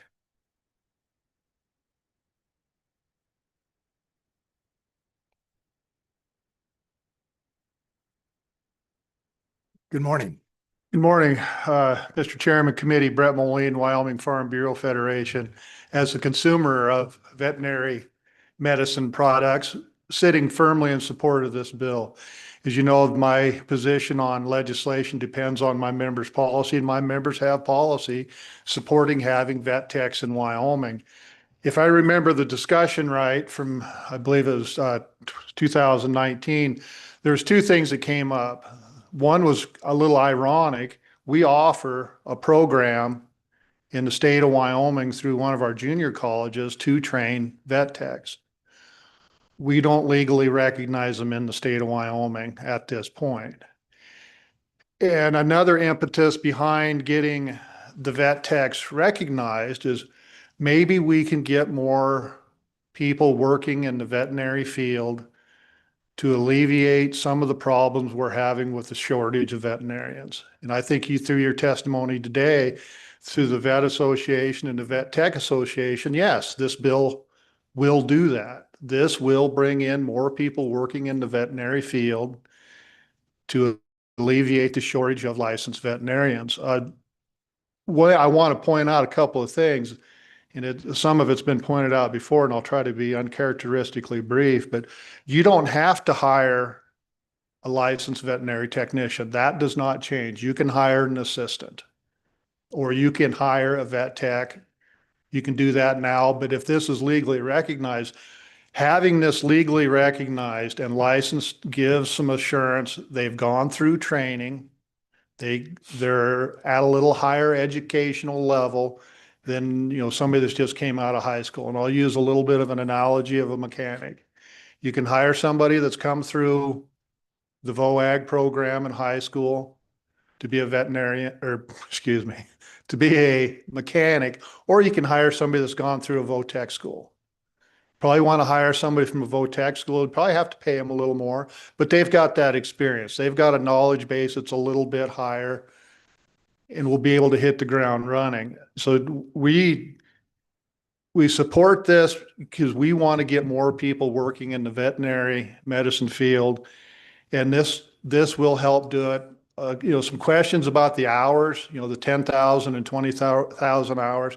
Those are for people that are going to be grandfathered in. That's not the hours that's going to be required for somebody that's graduated from a vet tech program. That's another way to get into the field. And as far as, is the cost of the care going to go up to the consumer? Maybe, maybe not. Compensation is determined by the people that are running the practice. If they can bring somebody in with a higher level of training, and they're more able to do more work, probably the cost to the consumer won't go up, but that's going to be an individual decision by that managing business. So sitting firmly in support of this legislation, would love to have it go forward. This fits with my members' policy. And with that, Mr. Chairman, I would take questions from the committee. Okay. Yes, Representative Ottman. Thank you, Mr. Chairman, Mr. Moline. It's good to see you. I do have a follow-up question. It has been a wonder to me, and you mentioned it when, and it's great. I support that we have that in the community college. What knowledge and certification or whatever do people coming out of a 2-year program out of our college, what do they have and what can they offer a veterinarian's office, if you know? Mr. Chairman, Representative, that'd probably be a question better answered by the people that are actually in the veterinary medicine field. But what I would say is, okay, in order to get that degree, there's standards that they have to meet. To pass that test, there's standards they have to meet. That's where the assurances come in. They have this knowledge base. They're at least at this level. They've passed the test. They have the knowledge to pass the test. They still need the practical experience, but they have that knowledge to pass the test. And that should give the assurances to their consumers, to the customers, that they're qualified. Okay, a couple times the term, Mr. Chairman, a couple times the term has come up, or the comment, we don't recognize them. That's why they're leaving. What does that mean? Mr. Chairman, Representative, again, that'd probably be a question better answered by somebody actually in the veterinary medicine field. But, right now in Wyoming, we don't have a licensure methodology for veterinary technicians. So we don't have that licensing to be recognized. Other states do. If I heard correctly, we are the only state west of the Mississippi that does not have this accreditation, this licensing procedure. Thank you, Mr. Chairman. I will ask that then, because I'd like to know what they come out with coming out of the college and then they need hands-on experience. They probably did an internship and things. So what I'm wondering is, not that I'm against this national licensing, but I want to know is when they come out of our college, we have said we don't recognize them, or we don't have anything, or they're leaving. And if somebody could just please explain that, I'd appreciate it. Mr. Chairman and Representative Ottman, I would love to answer that question for you. You go through a 2-year program. You can decide to be a veterinary technologist, do a 4-year program and get a bachelor's degree, but we're talking about veterinary technicians becoming licensed. You must complete a 2-year program, and at the end of each year, you do an externship that is AVMA accredited. So you have to complete this skill, these certain amounts of skills, and have to prove that you can do that. So through EWC, I would assume that they just do an externship through a veterinarian and they sign off on it. I went through the Penn Foster program. I had to submit videos.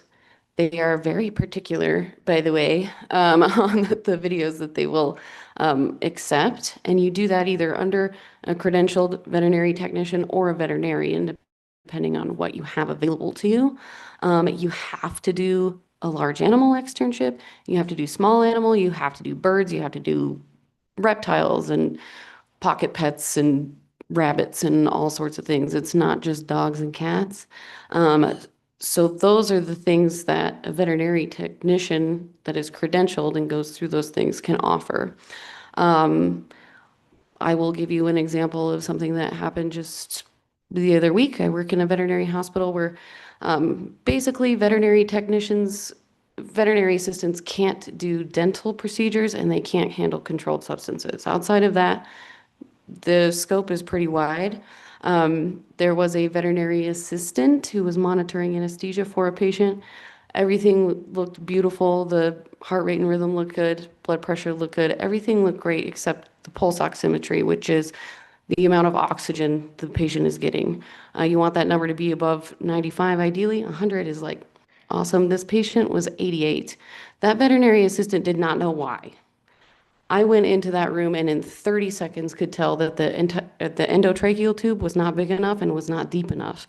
So I changed the the endotracheal tube to the correct size at the right depth, and that patient's pulse ox increased to 97. And I was able to identify that within 15 seconds of walking in there. A veterinary assistant can't do that because they are not trained to do that and they didn't go through formal schooling. I was able to do that within seconds. And I'd like to remind you that a low pulse ox on a patient is the difference between kidney failure or not. It's not just something that, well, we can deal with it. No, it's important to know those things. And I know those things, and a veterinary assistant does not.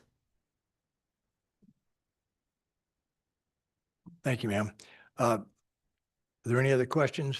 Folks, we have some time constraints, so, but would you go ahead and with your questions and we'll try to get through this. Thank you. Mr. Chairman, members of the committee, I'm Dr. Tekla Webb. I'm the field veterinarian for the Wyoming Livestock Board. The Wyoming Livestock Board has no oppositions to this bill, and I would like to give some brief factual testimony, if possible. Thank you. Go ahead. So first, the Wyoming Livestock Board is intimately familiar with the rural veterinary shortage situation in Wyoming. There's a common pattern. New grads are interested in going into rural practice. They come to Wyoming, they start in practice, and they leave within 2 years. They leave for multiple reasons, and this is a complex situation.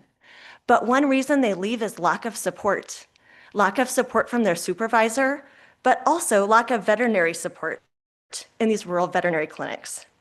New graduates are trained to delegate tasks to veterinary technicians. And in situations where the support staff is inexperienced, these new veterinarians are unsupported. The workload becomes unmanageable, the days become too long, and they leave rural practice. What this bill does is that it creates a more welcoming environment for hiring these licensed veterinary technicians. And that's because we're recognizing their skills and their experience. While the bill does not specifically put licensed veterinary technicians into every rural practice, this will help attract and retain a talented workforce in Wyoming. And hopefully, more licensed veterinary technicians will come to our state and will be attracted to areas across Wyoming. It is critical to support our rural veterinarians in every way possible to help address this veterinary shortage, and this is one way that we can do that. The second item that I would like to address are specific details regarding mixed and large animal practice. These are the veterinarians who obviously care for our livestock patients. They're treating them and performing surgery on them, but they do much more. These veterinarians are also at the front lines of protecting human and animal health, especially with the emergence of new diseases that may be zoonotic or contagious to humans. These rural veterinarians may find that disease first. I would like to remind you all that it was a veterinarian that first identified West Nile virus back 20-some years ago. These veterinarians also identify foreign animal diseases. You've heard about screwworm in the news. They also identify foot and mouth disease suspects. These are diseases that we do not want to be introduced into our livestock herds. We need to identify them quickly. These are the veterinarians that correctly prescribe antibiotics and other medications to ensure that drug residues don't enter our food supply. And a vast majority of these veterinarians are accredited. That is at a secondary training above their state licensure, and it requires continuing education. Only accredited veterinarians are allowed to perform certain tasks, and these tasks are critical to Wyoming agriculture. This is tuberculosis testing livestock, brucellosis testing livestock, brucellosis or bangs vaccinating our cattle, Coggins testing on horses, and scrapie testing on sheep. Wyoming as you know, is primarily an export economy for our livestock. Our lambs and our calves are raised here, but they go out of state for feeding. That requires a certificate of veterinary inspection to cross the state lines. Only an accredited veterinarian can do that. So licensed veterinary technicians save veterinarians time that veterinarians can use to spend on a critical case, see more patients, or perform these important accreditation work that's vital for Wyoming's economy.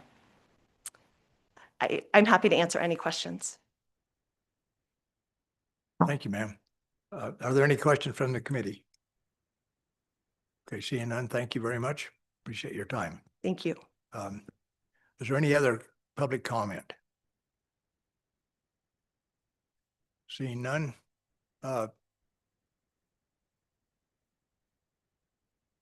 Hold on here just a minute. I need to confer with my compadre.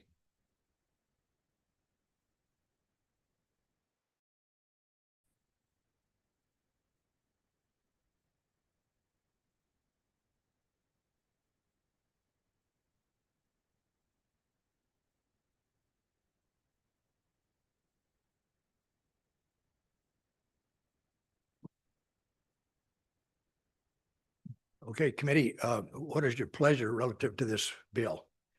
Mr. Chairman, Go ahead. I would say that we would move the bill. Is that a motion? Yes, Mr. Chairman, I motion that we would move the bill. Thank you. Second, We have a Mr. second? Chairman. Yeah, you have a motion on the floor and a second. All those in favor signify by, we need some discussion. I'm sorry. Yes, go ahead. Representative Eklund. Thank you, Mr. Chairman. Yeah, I do have a little discussion on it. I'm in favor of this. And the reason I asked that question on how are the veterinarians licensed and what would happen if the state refused to license them, which is kind of what we can do by this bill. If we refuse to allow our vet techs to license, it diminishes their importance. I think a lot of vets would just leave the state if they didn't have the support of the state in licensure. And that's probably a reason why we've lost vet techs. 93% of the vet techs want it, so it's wanted by the industry. The farm groups seem to want it and believe it'll add value to the ag industry. I believe it would add value too. My concern is my vets are getting a little older, and I really think that I would compare the vet tech to maybe a physician's assistant. They have to work under the veterinarian's guidance. They can't work separate from that, or a nurse's practitioner. And it's a similar deal. We would license them under the veterinarians. Getting back to my veterinarians, they're getting older, and I just think that they having an assistant that is trained, technically trained, would be a more important, a better way to keep them around for a longer period of time. I just don't want them to retire yet. And any way we can extend animal care in Wyoming, I think would be a good thing. So I see no reason why we shouldn't pass this bill. Senator Mudd. Thank you, Mr. Chairman. As everybody can probably tell, I'm not a big fan of licensure, occupational licensure. Did a little study in here.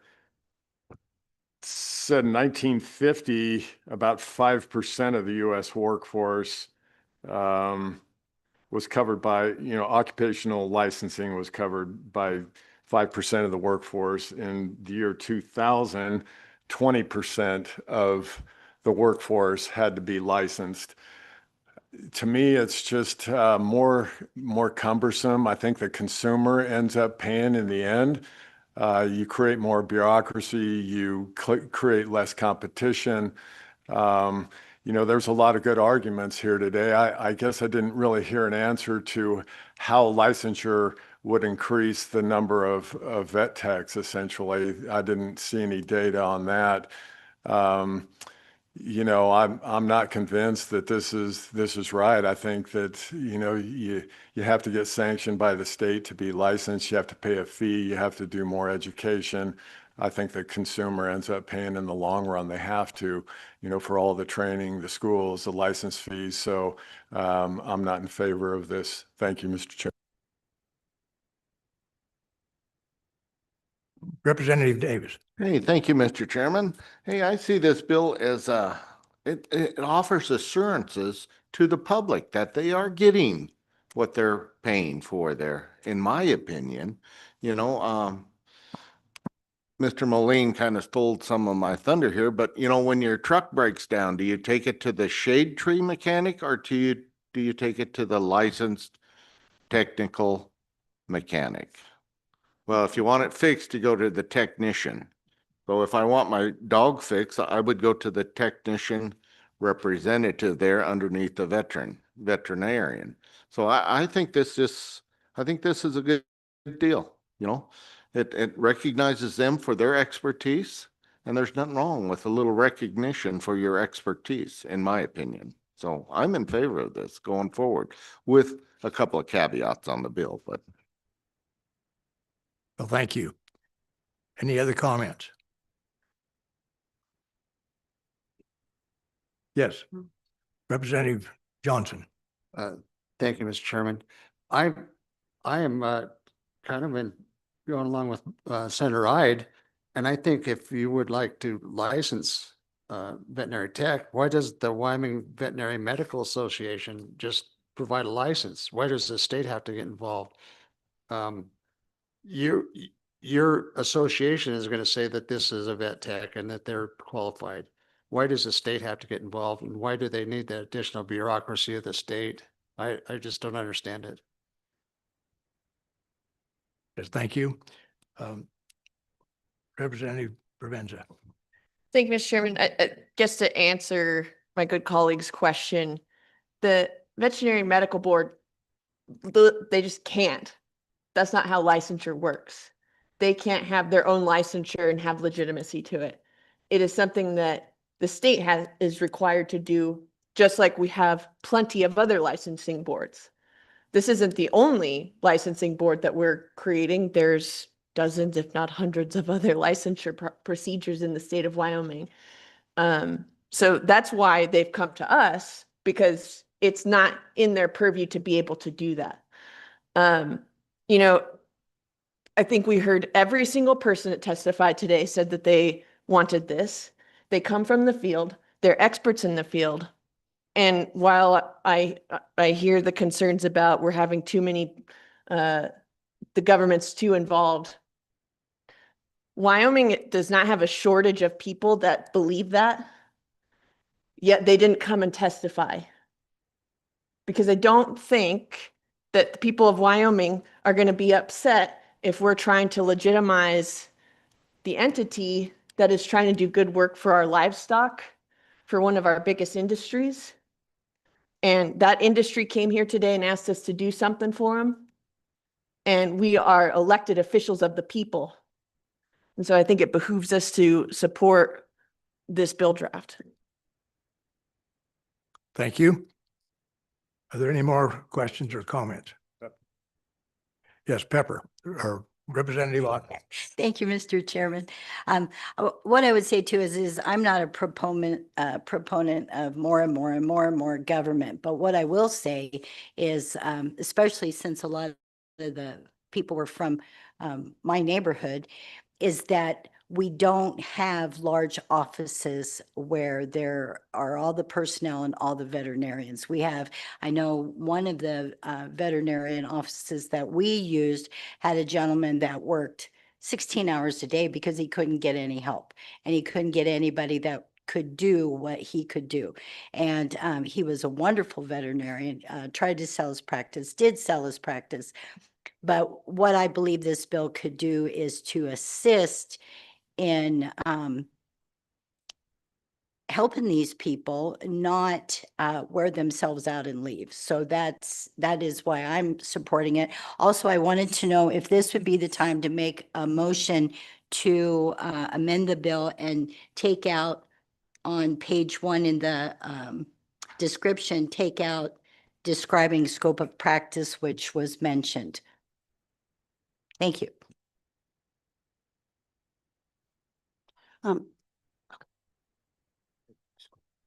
Okay, She made an amendment.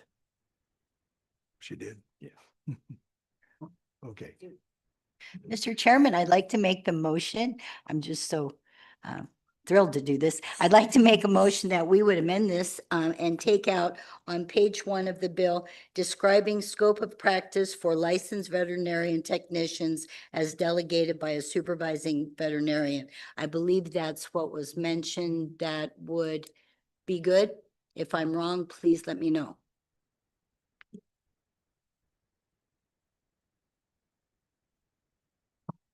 okay, Yeah, Mr. Chairman, I'm not sure, just discussion on the amendment. I'm not sure what it would do. We have somebody who's gonna help us out a little bit, but this is the time to do it because it's early enough. If we have to put that back in, we'd have time. yes, Thank go ahead. you. Thank you, Chairman and Representative Ottman. We do not want a definition of scope of practice for veterinary technicians, but we do need language to include that they remain under the supervision of a licensed veterinarian. Thank you. Representative Ottman, are you satisfied with that response? Do you want to remove it? I Secretary, or guess, do you have a? Mr. Chairman. Mr. Chairman, I think the appropriate thing would be to withdraw the motion to amend based on the comments from our vets over here. Really what they're saying is for a licensure to have effect, you have to have some sort of scope of practice. What this bill says is the scope of practice is as determined by the supervising veterinarian. And so we need to keep that language in there. And so I think the appropriate action would be to just to withdraw the motion. Mr. Chairman, I withdraw the motion and thank you for the clarification. Hopefully that is understood then. Okay, Thank you. thank you. Thank you very much. So I guess we can, Question on the bill? okay, the question's been called for. Do we need to have a vote roll call?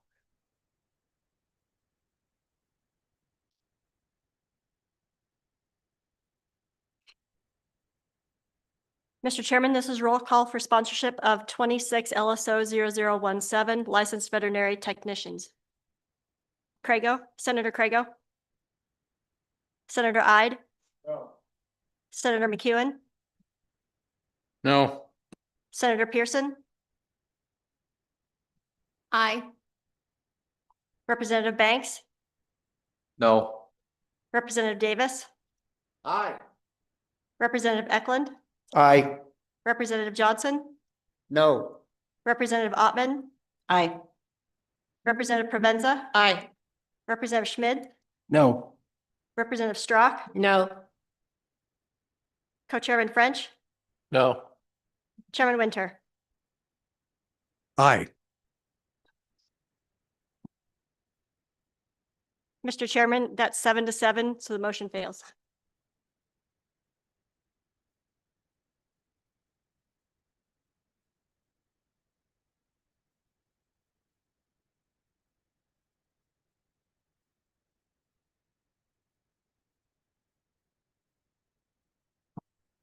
Okay, we probably need a break here. So if we could have a short 10-minute break, we could then come back and get involved with the orphaned water rights.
Over there.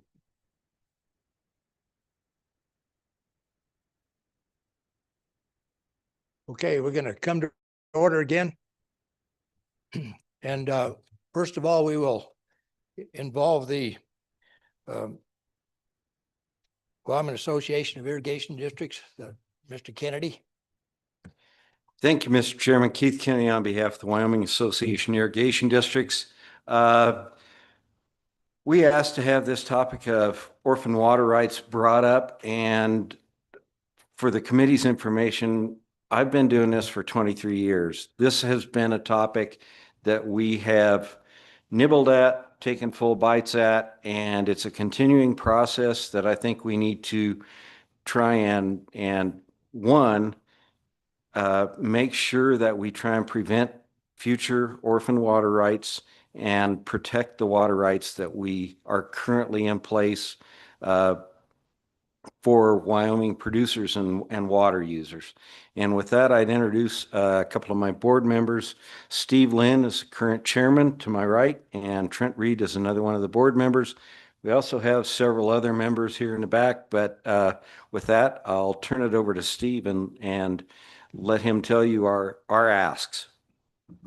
Okay, thank you. Stevens, go ahead. Thank you, Mr. Chairman, members of the committee. The Wyoming Association of Irrigation Districts, or WADE, was formed, this is our third year, with a vision to foster effective resource management at the local level. WADE stands as a collective voice for Wyoming's emerging network of irrigation districts. These districts operating under state guidelines play a vital role in sustaining water-related initiatives and contribute to the well-being of our communities. The purpose of our association is to share information for the betterment of our districts, for the state, share solutions to common issues, and to visit with y'all on the committees about different things that we see in some of the statutes that may need an amendment or two. The association represents 19 irrigation districts in 9 counties, and we have 13 associate members, and we currently represent 500,000 irrigable acres in the state of Wyoming. The topic for today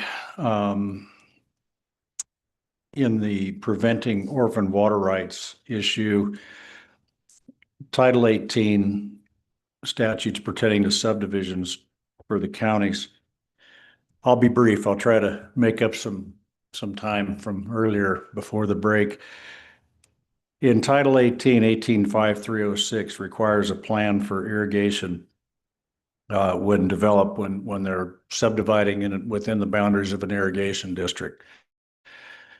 But it only requires the developer to make a good faith effort to comply with the recommendations of the irrigation district. There needs to be more teeth in that statute that protects the districts from non-compliance. And again, now you can see where it rolls back into orphaned water rights when there's not, I'm not for big government either, but for the irrigation districts, we need to control what's happening within our districts when it comes to our irrigable water rights, or our irrigable lands and our permitted acre feet. So to have the irrigation districts be able to look at the plans, the irrigation plan, look at the plat, make sure that the easements, all of our conveyances are properly listed on the plats, making sure that the irrigation plan language is correct.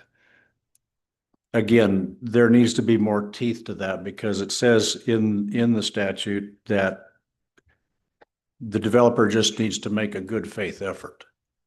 So what my ask is on that particular one is to require a signature block on the plat, or because some counties are very cooperative. My partner here in Park County, with Shoshone and Heart Mountain, have done a wonderful job with Park County to get them to put a signature block on their plats and on their irrigation plans. Not all the counties are the same. In my district, I'm also the manager of the Midvale Irrigation District, which is the largest district in the state. we have had people go in and satisfy the requirements on paper, but then when it's approved through the county, they don't follow through with roads, with, you know, what's your plan for the irrigation? So that we need to have a little more teeth in that statute for the irrigation districts. So that's ask number one, is to require a signature block for authorization from the irrigation district board for approval of either the plat or the irrigation plan. Some counties and engineers put the irrigation plan on the plat. Is the reason I say either. Some have separate irrigation plans.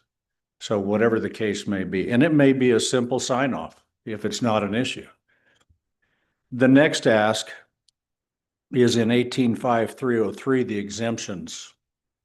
The family exemptions, and I'll let Trent talk about that a little bit more, because in Park County, that's a bigger problem than it is in Fremont County. I know Casper Alcova has an issue with that as well.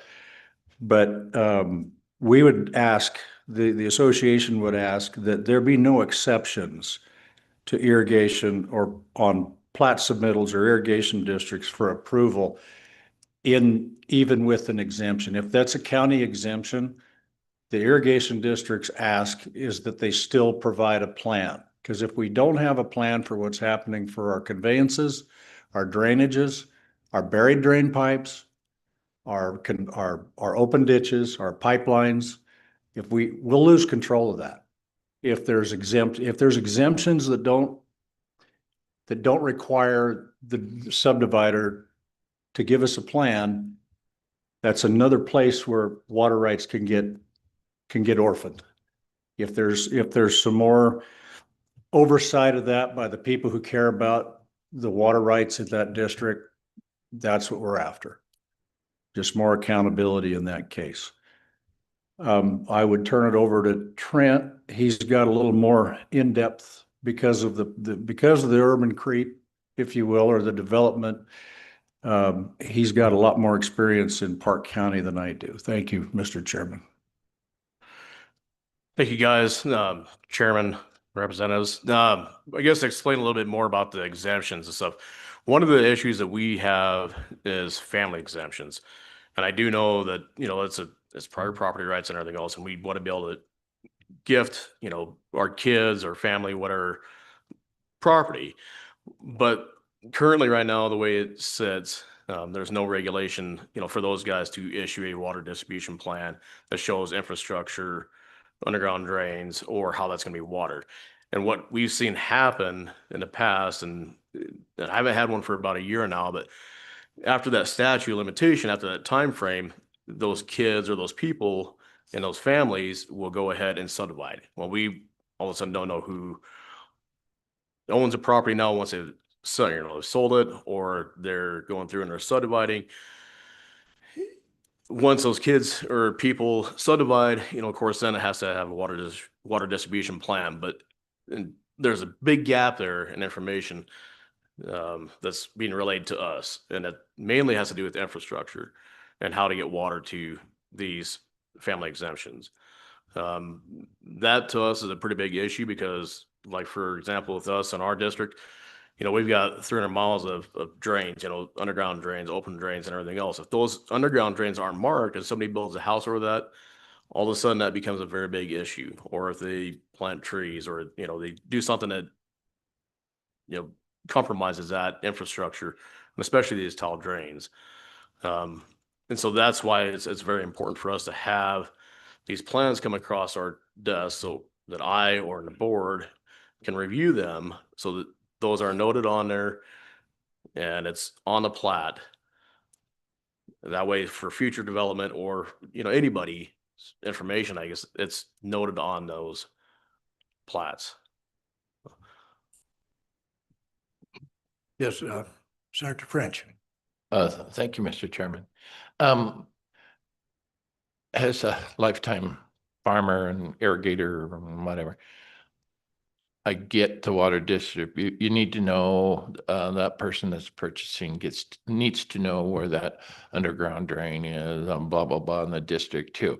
But my concern is, I believe, sir, you mentioned you want to be the irrigation district. Clarify this, the irrigation districts want to be able to say yay or no to subdivision?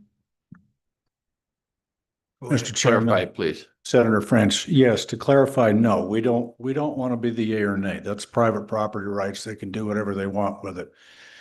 The irrigation district needs to protect its district and its facilities. So what's that? The infrastructure. The infrastructure, yes, just so that liability wise, we can continue to operate. We would make comments and redline them basically like any engineering firm would have somebody redline their plans. If there's something missing, mark it up in red. Hey, include this easement. You left out this buried drain pipe that runs over here. We clarify on the plat where the prescriptive easements are, or if they are missing some of our conveyances on there, then there's a permanent record of them on that plat, whether it's a plat or the irrigation plan. Like I said earlier, some of them do the irrigation plan on the plat, some of them have separate plans. We're not going to be an approval. We're not going to yay or nay it. We're going to make comments. But if we get somebody who wants to just blow us off and do what they want to with our conveyances, then the only teeth that we have right now is he has to make a good faith effort, which is no teeth at all. Follow up. Go ahead. Mr. Chairman. I get that, but when you talk about teeth, what are you saying exactly? Some accountability to the developer or the subdivider in order for them to know what they're dividing and where our facilities are on that property. Like if I want to do, like in Park County, there's three things. There's aside from family exemption, there's simple subdivision, minor, and major. So you're not trying to, if that water distribution plan isn't exactly what you want, and I understand they should be identifying everything that's on that property. So the new owner knows, everybody knows. So you don't build a house right on top of that buried drain. Right. I'm just, you're making me nervous on this teeth thing. Sure. And I'm sorry if I'm being a little thick-headed because I'm a big private property rights person, and I don't feel that the irrigation districts, anybody else should have a final say on whether it's approved by the county commissioners or not. So please clarify that. Mr. Chairman, my response to that would be what a subdivider developer proposes shouldn't impinge on that other property right that the irrigation district holds already, whether it's a drainage conveyance or a distribution conveyance.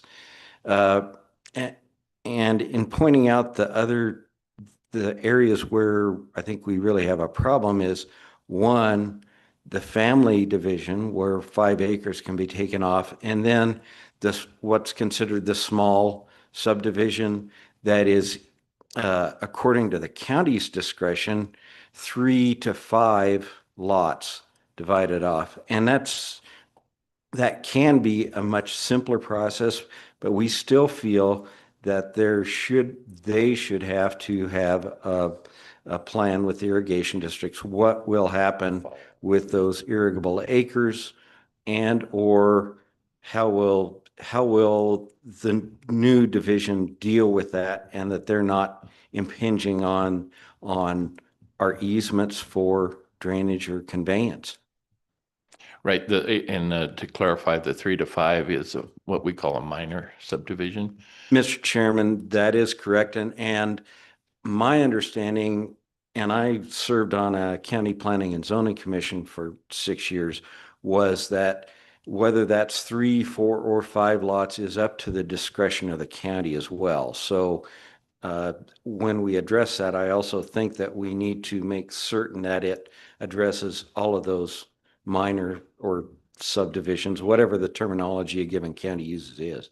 And one more question, and I hate to beat this thing too hard here, but just need clarified if I do a simple subdivision, I do one lot, I can do 1 or 2, and I do the irrigation district or the water distribution plan and the irrigation district, I'm on Heart Mountain, or Shoshone, whoever looks at it and says, okay, yeah, yep, everything's identified, or no, you need to identify this. It's a matter of, are they holding it up? Because time is money, money is time, that saying. Mr. Chairman, yes, time is money, but I would submit that not dealing with that at the time of the subdivision only leads to more time with attorneys and engineers in court. So I think it's, in the long run, it's easier to deal with this up front rather than to have to rely on the judiciary system to settle some of these claims that arise later if they weren't dealt with it immediately. I agree. I totally agree with you. I just don't want the irrigation district to be able to have a yes or no vote on whether or not that division of land continues on. And I'm getting the sense that the irrigation districts want to be able to say, well, you've identified most of it, but we're not satisfied, so we're not going to give a thumbs up on this thing. So, Mr. Chairman, Senator French, the signature authorization by the irrigation district is more of an authoritative sign on the plat that's been, or the irrigation plan, that it's been dealt with and comments have been satisfied. We're not, the irrigation district does not want to be the yay nay on the division. That's not the intent. And maybe my use of teeth was a little too harsh for what the ask is. Trent, excuse me. Well, and Mr. Chairman, and we had discussed this earlier too, and one of the issues that you had presented previously was, what about a non-response from the district? Well, I would suggest that it's reasonable here to put a window on this, that the irrigation district has to respond in a certain amount of time, or their concerns are null and void, that they have a limit of when they have to deal with this, so that, as you say, they can't hold up a project, impinge on those other private property rights. Thank you, Mr. Chairman. Can you point us to the statutes again? I know you mentioned something in 18, and yeah, if you could just clarify what needs change. I know in 2022, we did something with subdivisions and 316, and maybe walk us through a little bit of what we did in 2022 as well might be helpful, and how it relates to what your concerns are. But if I can get a statute number so I can look at the language that you're looking at changing. Sure, Mr. Chairman, Representative Provenza, it's 185306. And 185316. And then 185303. We don't at this time, Mr. Chairman and committee members, we don't at this time have recommended changes. We wanted to bring this topic up for discussion just so that it could be mulled by you guys. We've identified some holes in the statute that we'd like some solutions to. Okay, so Senator French, I'd like to comment that what Steve was alluding to was protecting the buyer. The buyer buys a piece of property. We have this happen many times at Heart Mountain. A buyer buys a piece of property, come in the district office and say, how do I get my water? When a guy sold a property, this is years ago, because we put in lots of rules. So how do I get my water? There's no infrastructure. When we're signing off, we want all the infrastructure. We want pipe to each one of them lots somehow to get water. That's what we're looking for. We stalled a little bit. It's because we're protecting the buyers. And so he gets water and all the infrastructure's in place. It's not that we're going to, shut down subdividing, but we just want to make sure they do it right is the main thing. Okay, Senator French. And Mr. Chairman, I agree, needs to be done right. When I was county commissioner, there was a subdivision of a couple lots right next to me. And there was a gated pipe going across. And I said, well, how are you getting water? Well, that gated pipe. I said, well, it's not your gated pipe. It's the guy that rents the piece to the south. He just runs it because he rents the farm. If it's subdivided, he no longer is going to farm that, and he's not going to provide water conveyance for your subdivision just out of the goodness of his heart. So I get it. So I said, you fix it. And I caught most of those errors when I was commissioner. Some I missed. The you know what farm I'm talking about. I missed on that one. So yeah, I agree. Needs to be done proper. I just don't want to go to where, I don't like Tim French. I don't like that guy. Now, please, no show of hands. No. And, and I'm going to hold up his thing, but it needs to be done proper. I do agree with you. And it's great you bring this up. And I don't know if it's up to the chairman, if we're going to go down the road of trying to correct it. It looks like we need to do some homework before we go to any kind of draft legislation, but maybe the committee thinks differently. Mr. Chairman, Senator French, just to add a little bit to that, we understand private property rights. We can't stop people from doing what they're doing. We just want that to be done correctly. Protect the irrigation district, not to foul up their conveyances and their facilities. Show all the easements on the plat.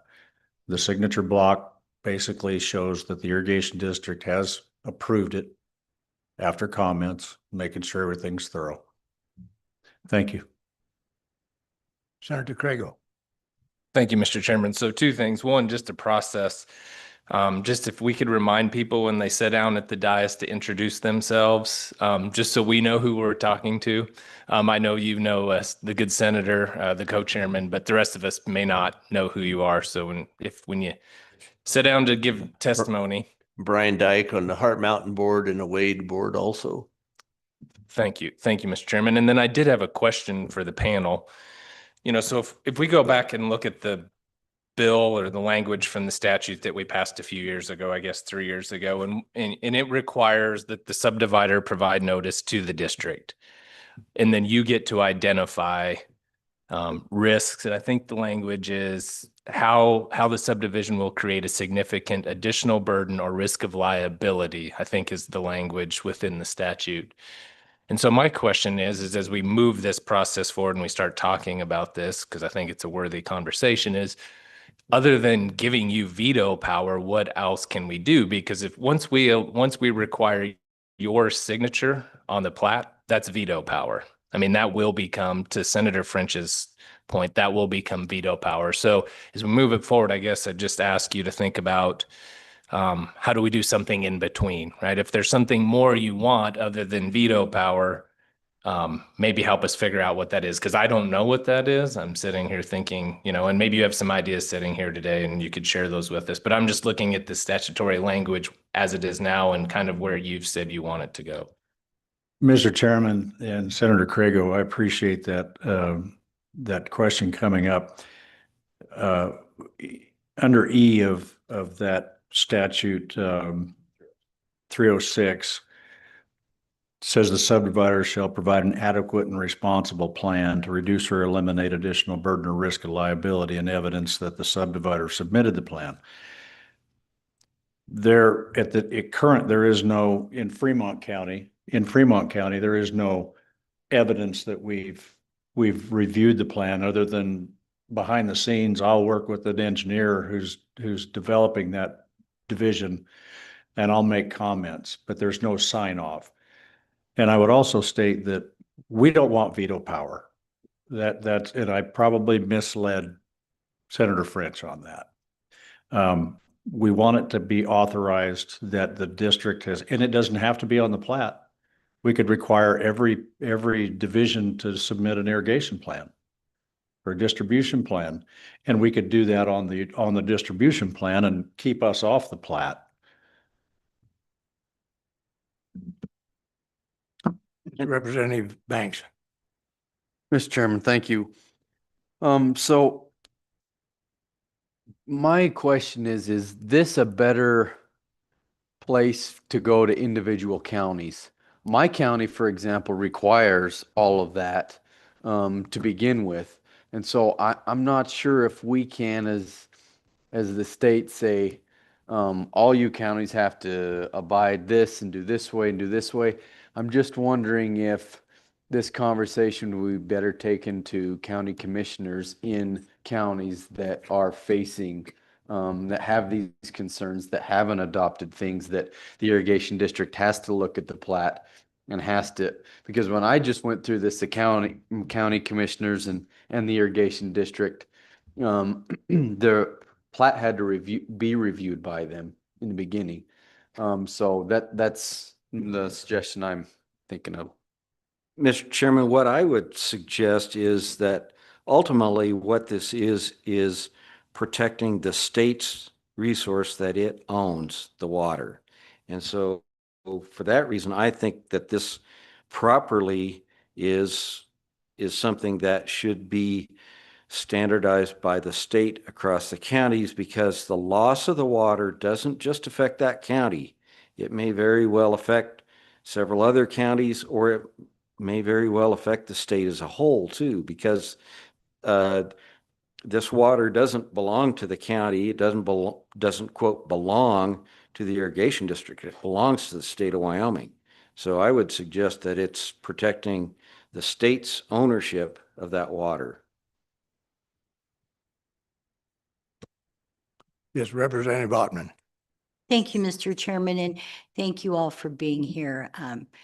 This is not only extremely interesting, but it's very, very important. Just a question.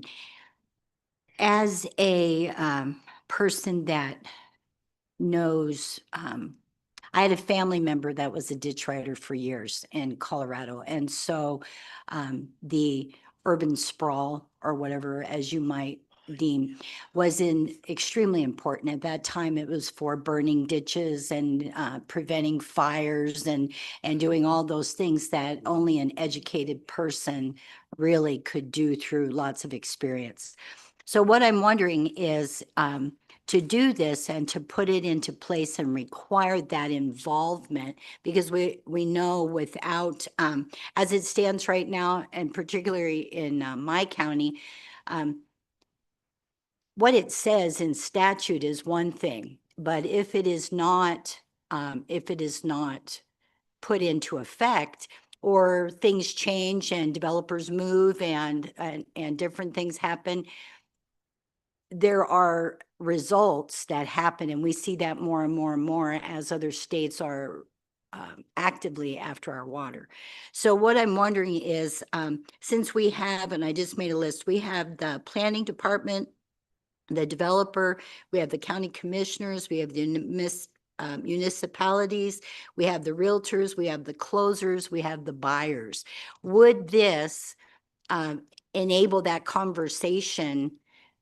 Because some of our districts, Midvale, I know is run a pretty tight ship, and I appreciate that. Education is there and involvement is there, but some of our districts have part-time people sitting in there, and they don't have all that. So would this help to eliminate problems and just be part of the process of the development of the area.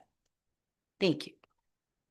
Mr. Chairman, Representative, I mentioned before that I felt it would be appropriate to have a time limit for the response from the district.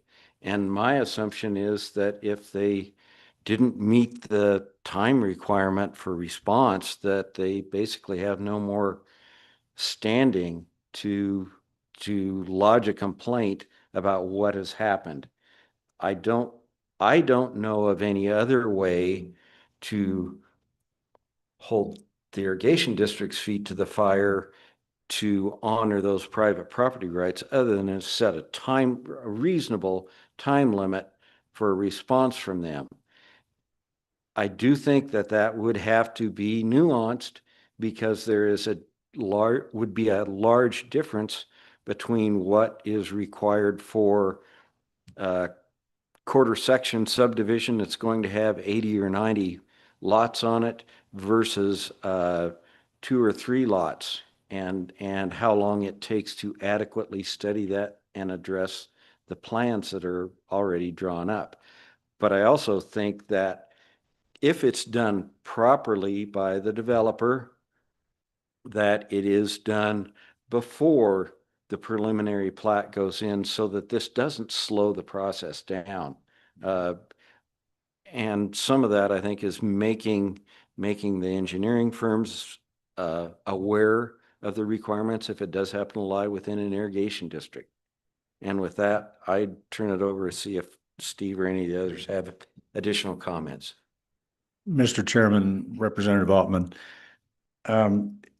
we're finding that education to the general public, developers, and potential land buyers, home buyers, need to be educated about what's out there. I run into a lot of my 980 water users when they first show up at Midvale and they have zero clue. Nobody told them about the district. Nobody told them, yeah, you have irrigable rights through the Midvale Irrigation District. That's about all they were told. So when they see this information on the plat or on the irrigation distribution plan, another form of education, there's text notes on the plans. Education is key. We want to protect the water users for the buyer, for the district, for the seller, But there's not a lot of help out there. But the irrigation districts are the ones pushing forward that education. Thank you very much. Is Representative Provenza? Thank you, Mr. Chairman. So I'm looking at 11 in 306. And it says, with respect to any water rights to lands to be subdivided in accordance with this chapter and prior to final approval of the subdivision permit, the subdivider shall provide the following. When you get to B, it talks about the subdivision is located within the lands by or land served by or crossed by a ditch, irrigation works, or other water conveyance system, and it goes on. And you're talking about wanting you all to be involved before that final approval, I guess. So do you want the language changed in 11 with the prior to final approval? Like what specifically are you running into when you're going to counties and the county attorney is saying, well, according to this language, this can or cannot happen?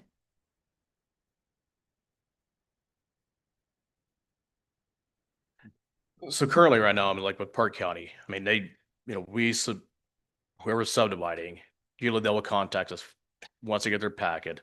They start working on it. We'll have several conversations with the person as well as the engineers involved. This 60 days, I guess it's talking about in there. And most of the time, we can get through this stuff as long as they have everything there, which most engineers around here we work well with. They're really good about knowing what we want on there, whether it be the, Canal Act with the easements on the underground drains or any infrastructure, but also, making sure that each lot has conveyance, and can get water. I think the issue is some counties that is not being done. And so that's where the issue is. I mean, Park County, we've, Bus and Heart Mountain have worked really well with our planning and zoning. Got a lot of this put in place. But other counties, that is not the situation. So, and the exemptions, and this is going back, where my initial thought was is these exemptions. These exemptions, planning and zoning doesn't see them, and we don't see them. So we get caught by surprise, and that's where the exemption part of this is coming into place, because we don't get notified of it until it's already two landowners down the road. And then all of a sudden we're going, who's got this now? And why did they build a house on top of our pipeline, or why did they build a house on top of this tile drain? That, could be an issue down the road. And Mr. Chairman, I think the other issue there is there's nothing that obligates a subdivider to work with an engineer that is directly familiar with the area and that given irrigation district. And so may very well have someone from an adjacent state that has a Wyoming stamp that's working that doesn't necessarily know, unless it's required to do that this takes place. And the districts don't want to hold these up. They just want to make sure that their rights are preserved as well.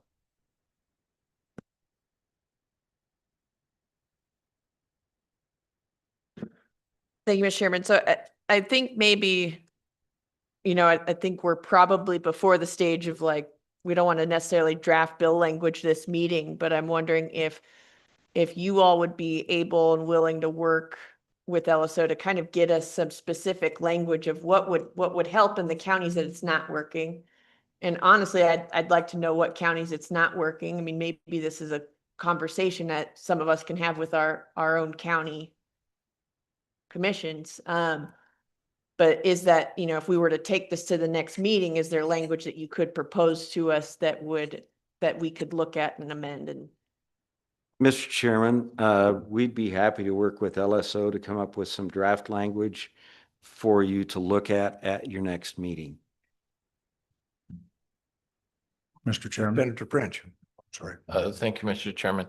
On those family exemptions, would you, what do you propose, or what are you thinking as language on maybe some proposed legislation that would say, hey, look, I gave 5 acres to my daughter, that there's got to be, it's got to be run by the irrigation district to identify your infrastructure or something, because that seems like a big concern to you guys. What kind of language are you thinking there? Senator French, Chairman, we just need to know down the road somehow how they're going to get water. Because, 1,000 years from now, your daughter may not be around anymore, And then we just got to, that's the big thing, is just know how the infrastructure is going to be in place down the road. And, I guess that's most of it, isn't it, guys? We just need to know how people are going to get water. Mr. Chairman, I think part of that issue with the family exemption isn't necessarily that first family conveyance, but it's 5 or 10 years down the road. Situations change, the lot's sold, it's no longer somebody that's involved in irrigated agriculture, and now we don't have that gentleman's agreement, for lack of a better way to put it, of what is here and what water is this parcel entitled to. So I think that for future use, it needs to be clear when the family exemption's exercised. It would be the way I would answer that. The exact language, I'm willing to sit down and spend several days and look at it a couple times before we send it back for you all to look at. Mr. Chairman, follow up. Senator French, go ahead. Like Representative Provenza said, may not be ready for a draft right now, but may in the future. So if you guys can kind of clarify some things, I think you get the gist that we're not going down the road of irrigation districts having veto power. But if you could kind of come up with some language with LSO on these exempt parcels, like you say, if I give 5 acres to my daughter, she gets it, and I'm going to run water to my daughter's lot, right? But down, and I understand circumstances happen, and she sells it, and then the next thing, so then they're screaming at me, you know, or the district, where's my water? So if you guys can kind of come up with something to help us think it through, it would be appreciated. Thank you. Mr. Chairman, Senator French, we will certainly do that. We wanted to bring it up at this committee just to let you know that it's an issue, and wanted to know who may pick that up and what the interest is in knowing that there's an issue. And the topic is preventing orphaned water rights. So this goes a long ways towards that. Representative Provenza, to answer your question on where that gets placed in the process, as long as it's before the county commissioners approve it. And that's typically the way I see them, but there's no sign off in Fremont County right now. There's no signature block. There's no sign off for the irrigation district to show. And that clearly states, I'm sorry, I'm adequately responsible and evidence that the subdivider submitted the plan to the Public Entity Company Association. That's not being done. So just to answer your question, thank you very much, all of you. Thanks. Yes, Representative Ottman. Thank you, Mr. Chairman. Just a question. What are you guys looking at? Do we have that document, or is that future? Mr. Chairman, Representative Ottman, that is the 185306 statute. Yes, ma'am.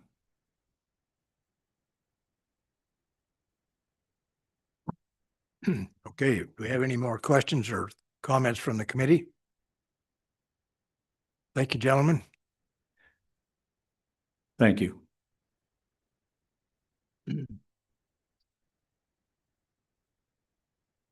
Yeah.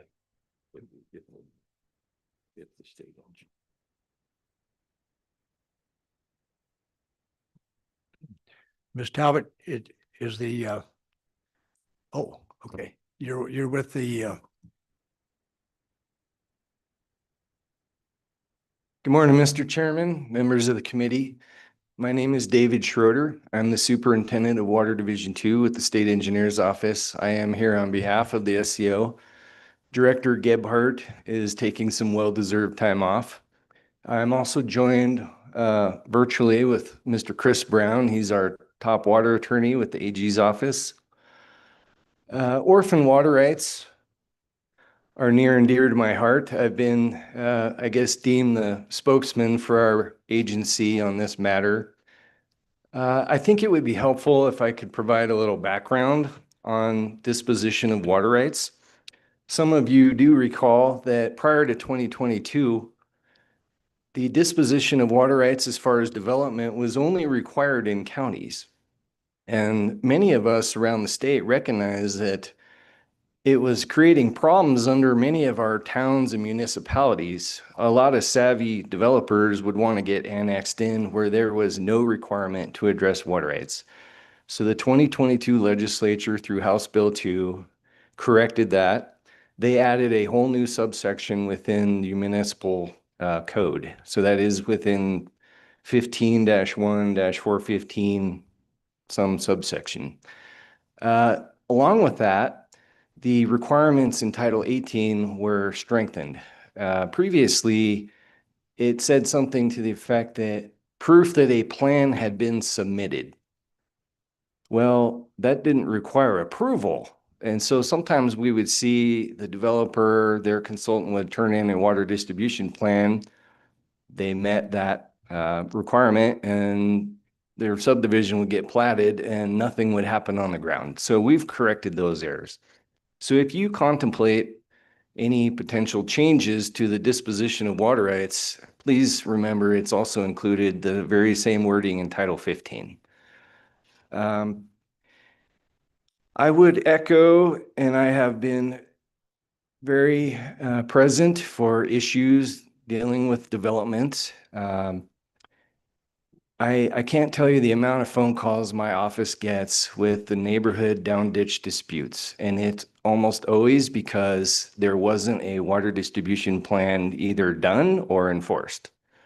Let me give you an example, and this was some time ago, but there was a minor lot split out in Dayton area under a certain ditch. Well, it didn't go through the normal process. Then the person who subdivided sold the property. New owner comes in. They don't have access to the ditch lateral. And the neighbor who controlled that said, sorry. And it turned into a huge fight, lawsuits. Then that person had to change their point of diversion, spend many thousands of dollars. And so these are the effects that these folks are talking about. In the Sheridan, Buffalo area, I don't deal quite as much with large irrigation districts. In some ways, I jokingly refer to Division 2, the northeast corner of Wyoming, as the redheaded stepchild. We do have a number of ditch companies and a lot of unincorporated ditches. It just makes the problem even worse because you don't have an entity as powerful as a district. The question I have, who would review the, proof that a 60-day period was met to seek comments from that district or that entity, that ditch company, or those users? Who's making that call?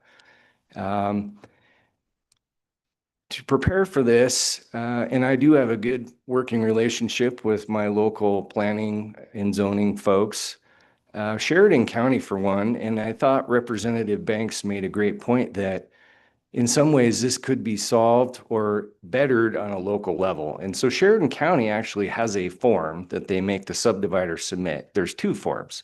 One would be proof that you've met, that you sought consent or approval from that entity, and another form that they actually give their approval.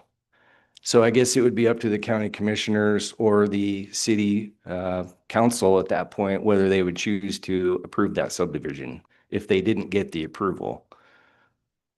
I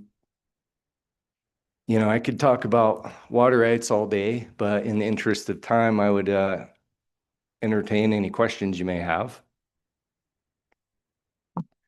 Does the committee have any questions? Yeah. Representative Eklund. Mr. Chairman, so within the law as it is now, we have no requirements that the county commissioners review things like you're doing in Sheridan County, because something's not working. We're trying to figure out how to fix this. Something's not working in at least Park County and maybe Fremont County too, as far as these plats and the locals working to because water distribution, we're talking property rights, and this water is a property right. If you wouldn't have that in Midvale, the water in Midvale couldn't get it distributed, you'd be out of luck. I mean, your land would go back to a desert, and that's sounds like what the issue is here.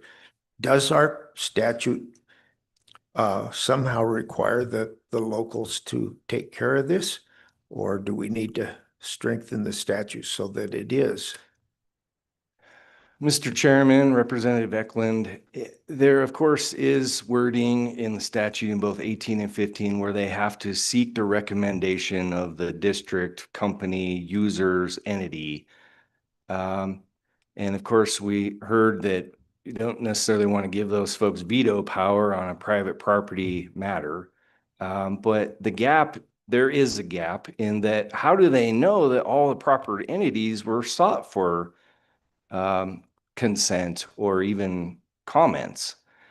A lot of that is very specific knowledge that maybe only the hydrographer commissioner may know or the superintendent. The Sheridan County planner did share with me, they accept the form on good faith that developer said we sought consent from these folks and they take it at that. We don't ever see that. we're not part of the planning process, and I'm certainly not interjecting ourselves or needing to have an approval of that, but I think there is improvement to be had.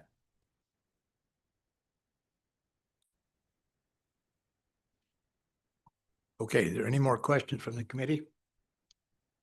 Yes, Representative Ottman? Thank you, Mr. Chairman. Just a thought. So if we had a pre-change and post-change diagram of like right now, the water is set up this way, and what your through your development or your exemption or whatever, what you're proposing then it would look like this. Would that help? Mr. Chairman, Representative Ottman, maybe it would help if I gave a overview of the options available to a developer to address water rights. And so in both statutes, you have 4 options, and the most preferable one is a water distribution plan. You keep the water active, and you must show how the water gets to the property, how wastewater is dealt with, among other things. The second option would be to move the water through a change in place of use, oftentimes a change in point of diversion, move the water elsewhere, keep it active. The third option is a tool called an ADWR. This is an authorization for detachment of water rights. This detaches the water, in essence, in a 5-year bank to allow the development to move forward and then give that developer, that grantee of the water right, enough time to then go through the Board of Control to find a permanent home for it. Lastly, the fourth option would be just a straight voluntary abandonment. So going back to the preferred option, I think everyone would agree with water distribution plan. Let's keep the water active. To your question, I'm sorry, could you rephrase that just so I'm clear? Mr. Chairman. Yes, what I was wondering is in a place like to go before the county commissioners, and just because of the nature of the beast, they meet, the county planner comes before them, or the city planner, whatever, and then the county commissioners meet 2 days a month, I think. So would it be, or maybe it's part of this water distribution plan to say, okay, currently in your property, this is the ingress and the egress of the water, this is the infrastructure and those things. And then what your proposal for development or exemption would now look like this, to make sure that everything kind of goes the way it needs to go, that where the head gate's located, where the different things are located for people to understand where everything is, just to have that diagrammed, or possibly in option number 1, it already is that? Yes, Mr. Chairman, Representative Ottman, through the water distribution plan review, it's submitted to our staff in Cheyenne under the state engineer, and they review it, and then they provide it to field staff, the people that typically understand the conveyances on the ground a little better. We offer comments, and ultimately that water distribution plan is approved. And the way the statute is written, I'm not an attorney, but it requires written certification from the state engineer, Board of Control, that a suitable plan has been approved. So there is, and this was one of the strengthenings that occurred in 2022. I referenced earlier, previously, you just had to submit a plan. Now it requires approval through the state engineer or Board of Control.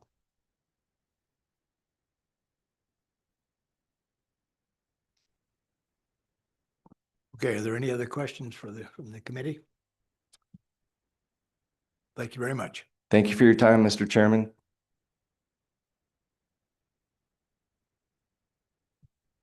I guess we'll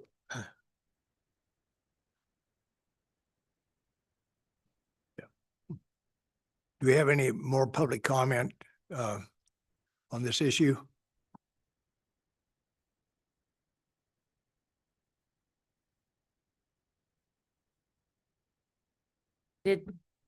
My name is Gail Whitman. I'm associated with this Wyoming Association of Irrigation Districts. One of you had a question about the wording of your current statute.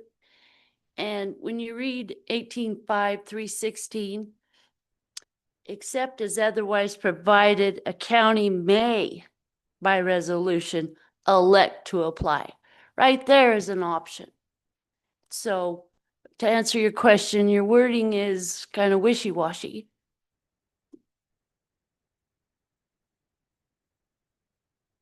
Is that when I don't know if I have anything more to say other than when these exceptions don't make for anybody having to make a plat.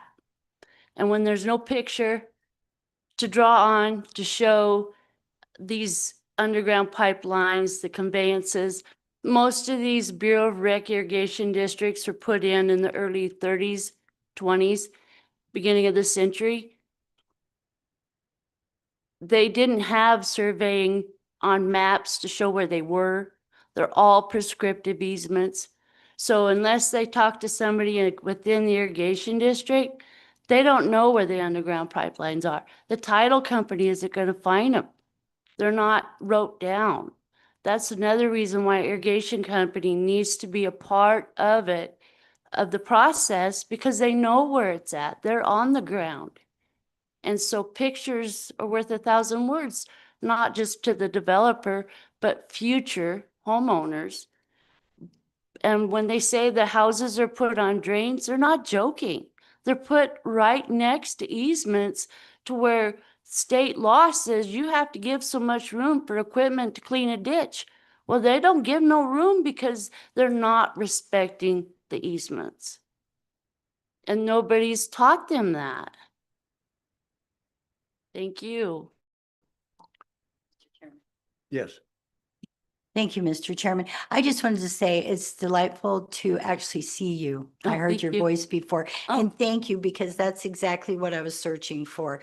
When I had some constituents that had problems, and the closers said, "Well, that's their responsibility," and I'm like, they go down through and they sign papers. You're telling them what.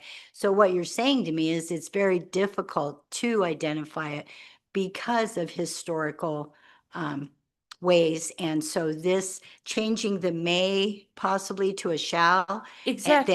And then to provide a diagram could alleviate a lot of trouble. Exactly. I Google searched counties and their permitting laws, because see, this is requiring permits. When you do an exception, you're saying you don't need a permit, just go do it. If you don't need a permit, you don't need a plat. So, but when you look at Google, there's Campbell, Park, Fremont County, Natrona. The rest of the counties aren't even on the web with planning and zoning. Maybe they don't even have planning and zoning in their deal. And not every county has irrigation. Most, like the Lincoln County, they're irrigating out of creeks. They're not like a BOR district, but they still have neighbor that they're affecting when they put in a subdivision. So, I mean, this applies to everybody because it's just as much the homeowner and the person buying the property affects the neighbor next door also. Mr. Chairman, Brett Moline, Wyoming Farm Bureau Federation. I think this is a worthy topic to take forward. And as the young lady just said, not everything shows on a map. You need on the ground information. But I think this is imperative to protect private property rights from both sides. And so I would encourage you to take this subject forward, both for the buyer and the seller of that property, so they don't put their facilities where they shouldn't. We've ran into that in Albany County. Anyway, with that, Mr. Chairman, encouraging you to take this subject forward. I would take any questions you or the committee may have for me. Do we have any questions for Mr. Moline? Okay, thank you very much.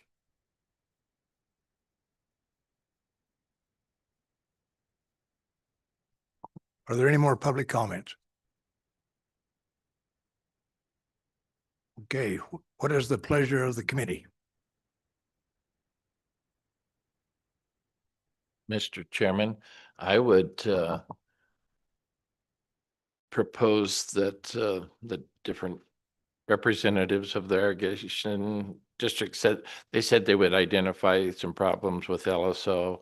I agree with the representative that we're not today ready to go forward. We need to look at what they come up with.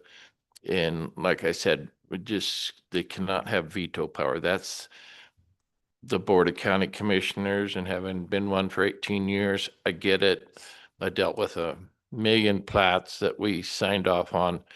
All the infrastructure in these plats needs to be identified because there's a lot of liability. You buy your 5 acres and it's not identified that there's a buried drain, and you plop your house down there, and then the drain breaks and floods your basement, floods your house, and they have to come dig your house up to fix the drain. Somebody's liable. Why wasn't I notified on the plat or something that was there? The irrigation district, I'm suing you. Or it gets messy real fast. So I get that. I think we just need more info and address it on another day, maybe Casper, our next meeting or whatever, but. Yes, thank you, Senator. Does the LSO have, kind of understand that, what we were thinking?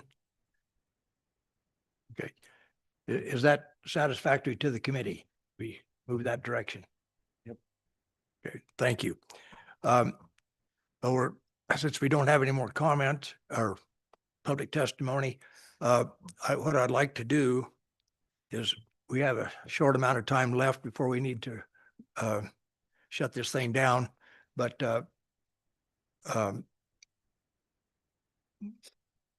Ms. Johnson is going to present or at least give the history on the eminent domain topic, and then we'll be able to maybe address it when we get to Casper a little more in detail. So go ahead if you care to do that. Thank you, Mr. Chairman. I will try to be brief. There's a lot of information in the memo. So basically, in your packets, you should have a memo regarding the history of eminent domain, mainly as it applies to Wyoming. So beginning on page 1, there's some information about eminent domain before Wyoming's statehood. The power of eminent domain has existed in one way or another, basically since the concept of personal property was developed. The power of eminent domain isn't expressly included in the United States Constitution. However, the Fifth Amendment's just compensation requirement is a protection of individual liberty against the taking of private property without compensation. At the end of the day, the power of eminent domain is one of the powers that's given to the individual states. Starting on the bottom of page 2, the Wyoming Constitution specifically contains provisions regarding the use of eminent domain. It allows entities to take private property for certain listed purposes. Also, when the Wyoming Constitution was first ratified up through the 1980s, the before and after test for valuation of land taken through eminent domain was what was the standard of what was used. It basically compared the fair market value of the property before the partial taking and the value after the taking, and compensated the landowner with the monetary difference between the two. On page 3, the 1981 creation of the Wyoming Eminent Domain Act is described. The act uses the before and after test as well, or it used it at the time, as well as the value of property rights taken to determine compensation for takings. The act provides requirements to exercise eminent domain, allows potential condemners to enter private property for survey purposes, sets out negotiation requirements, and extensively lays out requirements for landowner compensation. If you look at the bottom of page 4, in 2007, the United States Supreme Court issued the Kelo opinion. The court allowed the broad use of eminent domain for economic development, which made many landowners apprehensive. The court also indicated that states were free to limit the use of eminent domain at the state level. Amendments were made to the Wyoming Eminent Domain Act, I believe in 2008, that required good faith on the part of both the condemner and the landowner, as well as redefining public purpose, requiring good faith negotiations, enhancing notice obligations, and adding a provision where the original owner can reacquire the property if it isn't used within 10 years. The determination of fair market value and compensation were also amended. Reclamation was also touched on, where a condemner is responsible for the reclamation and restoration of land condemned before it goes back to the original landowner. Regarding the public use requirement in Wyoming Statute 126-504, a person using the power of eminent domain must plan and locate a property in alignment with the greatest public good and least private injury, and must show that the property being taken is necessary for the project. In 2013, the Barlow case was decided, and there the court held that the definition of fair market value applied to both partial and complete takings. The Eminent Domain Act incorporates the principle that fair market value and comparable sales must be based on arm's length transactions between willing buyers and willing sellers. I also included starting on page 6, a section regarding energy collector systems. In regard to those, the use of eminent domain to condemn property to place solar or wind farms has been very much debated in recent years. The Act provides for eminent domain authority to electric power transmissions and distribution systems. A moratorium on using eminent domain for wind energy collector systems ended in 2015, and the legislature has tried to bring it back in 2018, 2019, 2023, and 2025, but the push was unsuccessful. Then I also have a section on CO2 sequestration beginning on page 7. It's unclear whether the Eminent Domain Act allows for the use of eminent domain to place pipelines for CO2 sequestration. It currently allows for the placing of pipelines for petroleum and other products. And I did actually talk to representatives of the Petroleum Association of Wyoming, the Enhanced Oil Recovery Institute, and the Wyoming Energy Authority, and none of them know of any instances of where eminent domain has been used to place CO2 sequestration pipelines. And then I also have a very short blurb on 2025 Senate File 181, beginning on the bottom of page 7, which actually came out of this committee. But if you want more information about that, I'd be happy to answer any questions. And that is basically the entirety of the memo. I would be happy to answer any questions that you have.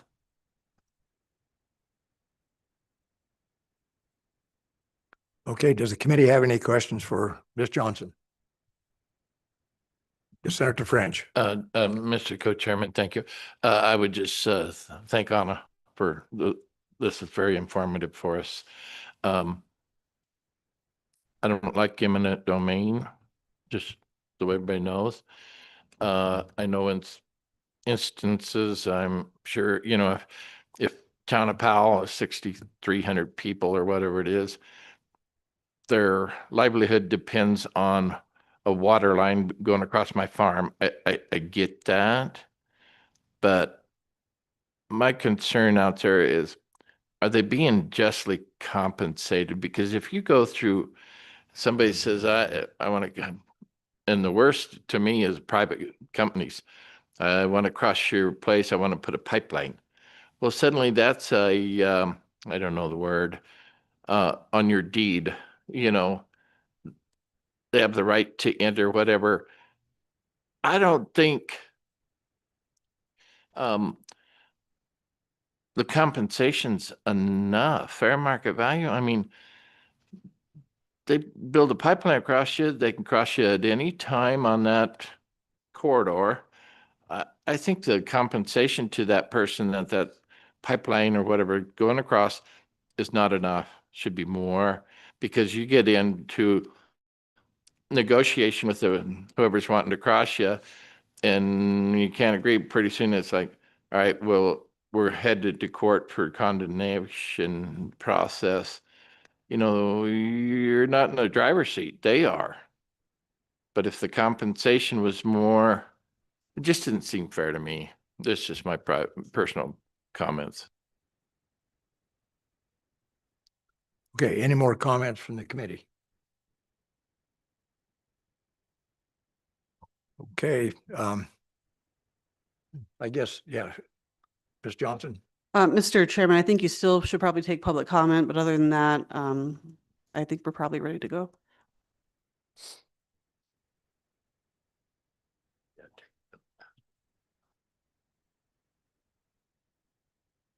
Do we have any public comment relative to this topic?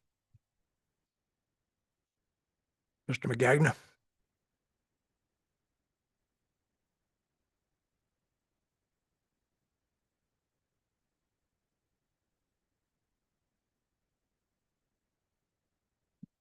Thank you, Mr. Chairman. Jim McGagnon with the Wyoming Stockgrowers Association. Certainly is a challenging topic to deal with. Not knowing what the committee may be looking at this point in time, the key point that I would make is that I think in determining, and there are some instances that justify the use of eminent domain, particularly for public entities that are providing services to communities, as Senator French has pointed out, and others. But I think that the key determining factor, number one, should be, is there a significant public benefit? If it's just a pipeline or whatever it is across my property, because some company is going to make money out of doing it, but there's not a clear benefit to the public in the state of Wyoming, then I think we should be very hesitant about granting the power of eminent domain. The second point I would make is in reference to your point with regard to compensation, and that's a difficult one. I think perhaps if something could be crafted so that if I, the landowner, were able to demonstrate that the original offer made for a voluntary agreement was not truly representative of a fair market value of the impact on my property, that then if the party acquired that right through eminent domain, there would be an additional surcharge added to that. They wouldn't just meet the requirement for market value, but there would be market value times 2 or market value increased by 30%, something like that, so that there is a clear penalty for not just for not reaching an agreement, but for not offering a truly fair market value agreement initially before we went to eminent domain. So just some factors to be considered. At this point, we have no particular recommendations for legislation. I do think we want to be careful that we're focusing on the public benefit. We're not focusing on, gee, is this an activity we like, so we're going to allow eminent domain? Is this another one we don't like, so we're not going to allow it? I think that's a dangerous way to go. But if we focus on, is this one that's providing benefit to the citizens of Wyoming or some community in Wyoming or a major industry in Wyoming that exists here to benefit the state, those are the criteria that should be guiding any decisions we make on eminent domain. With that, Mr. Chairman, I'd be happy to take any questions. Yes, thank you. Do you have any questions for Mr. Magagna? Okay, seeing none, thank you very much for being here and your comments. Is there any other public comment? Okay.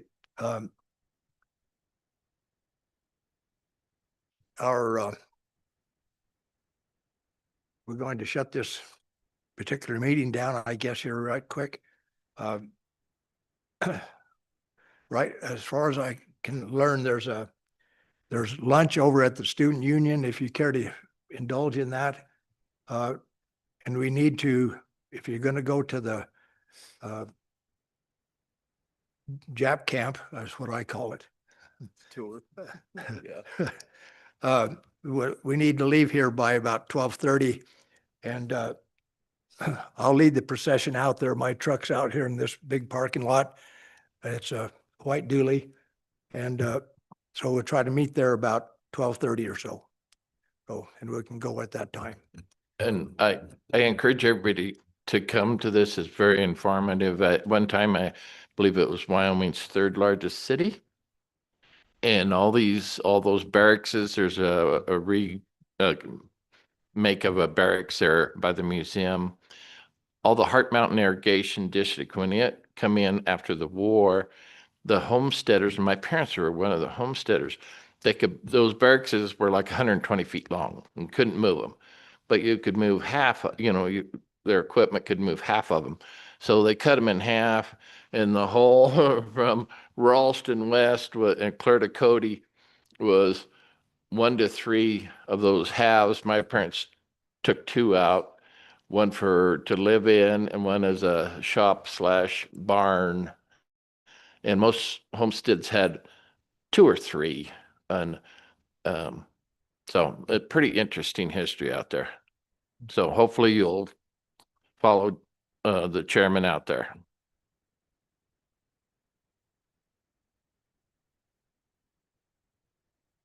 I think they've changed it to 1. So is that correct? Mr. Chairman, that's correct. They're expecting us at the Heart Mountain Interpretive Center at about 1 p.m. For the tour group, and anybody additional will be $10 each.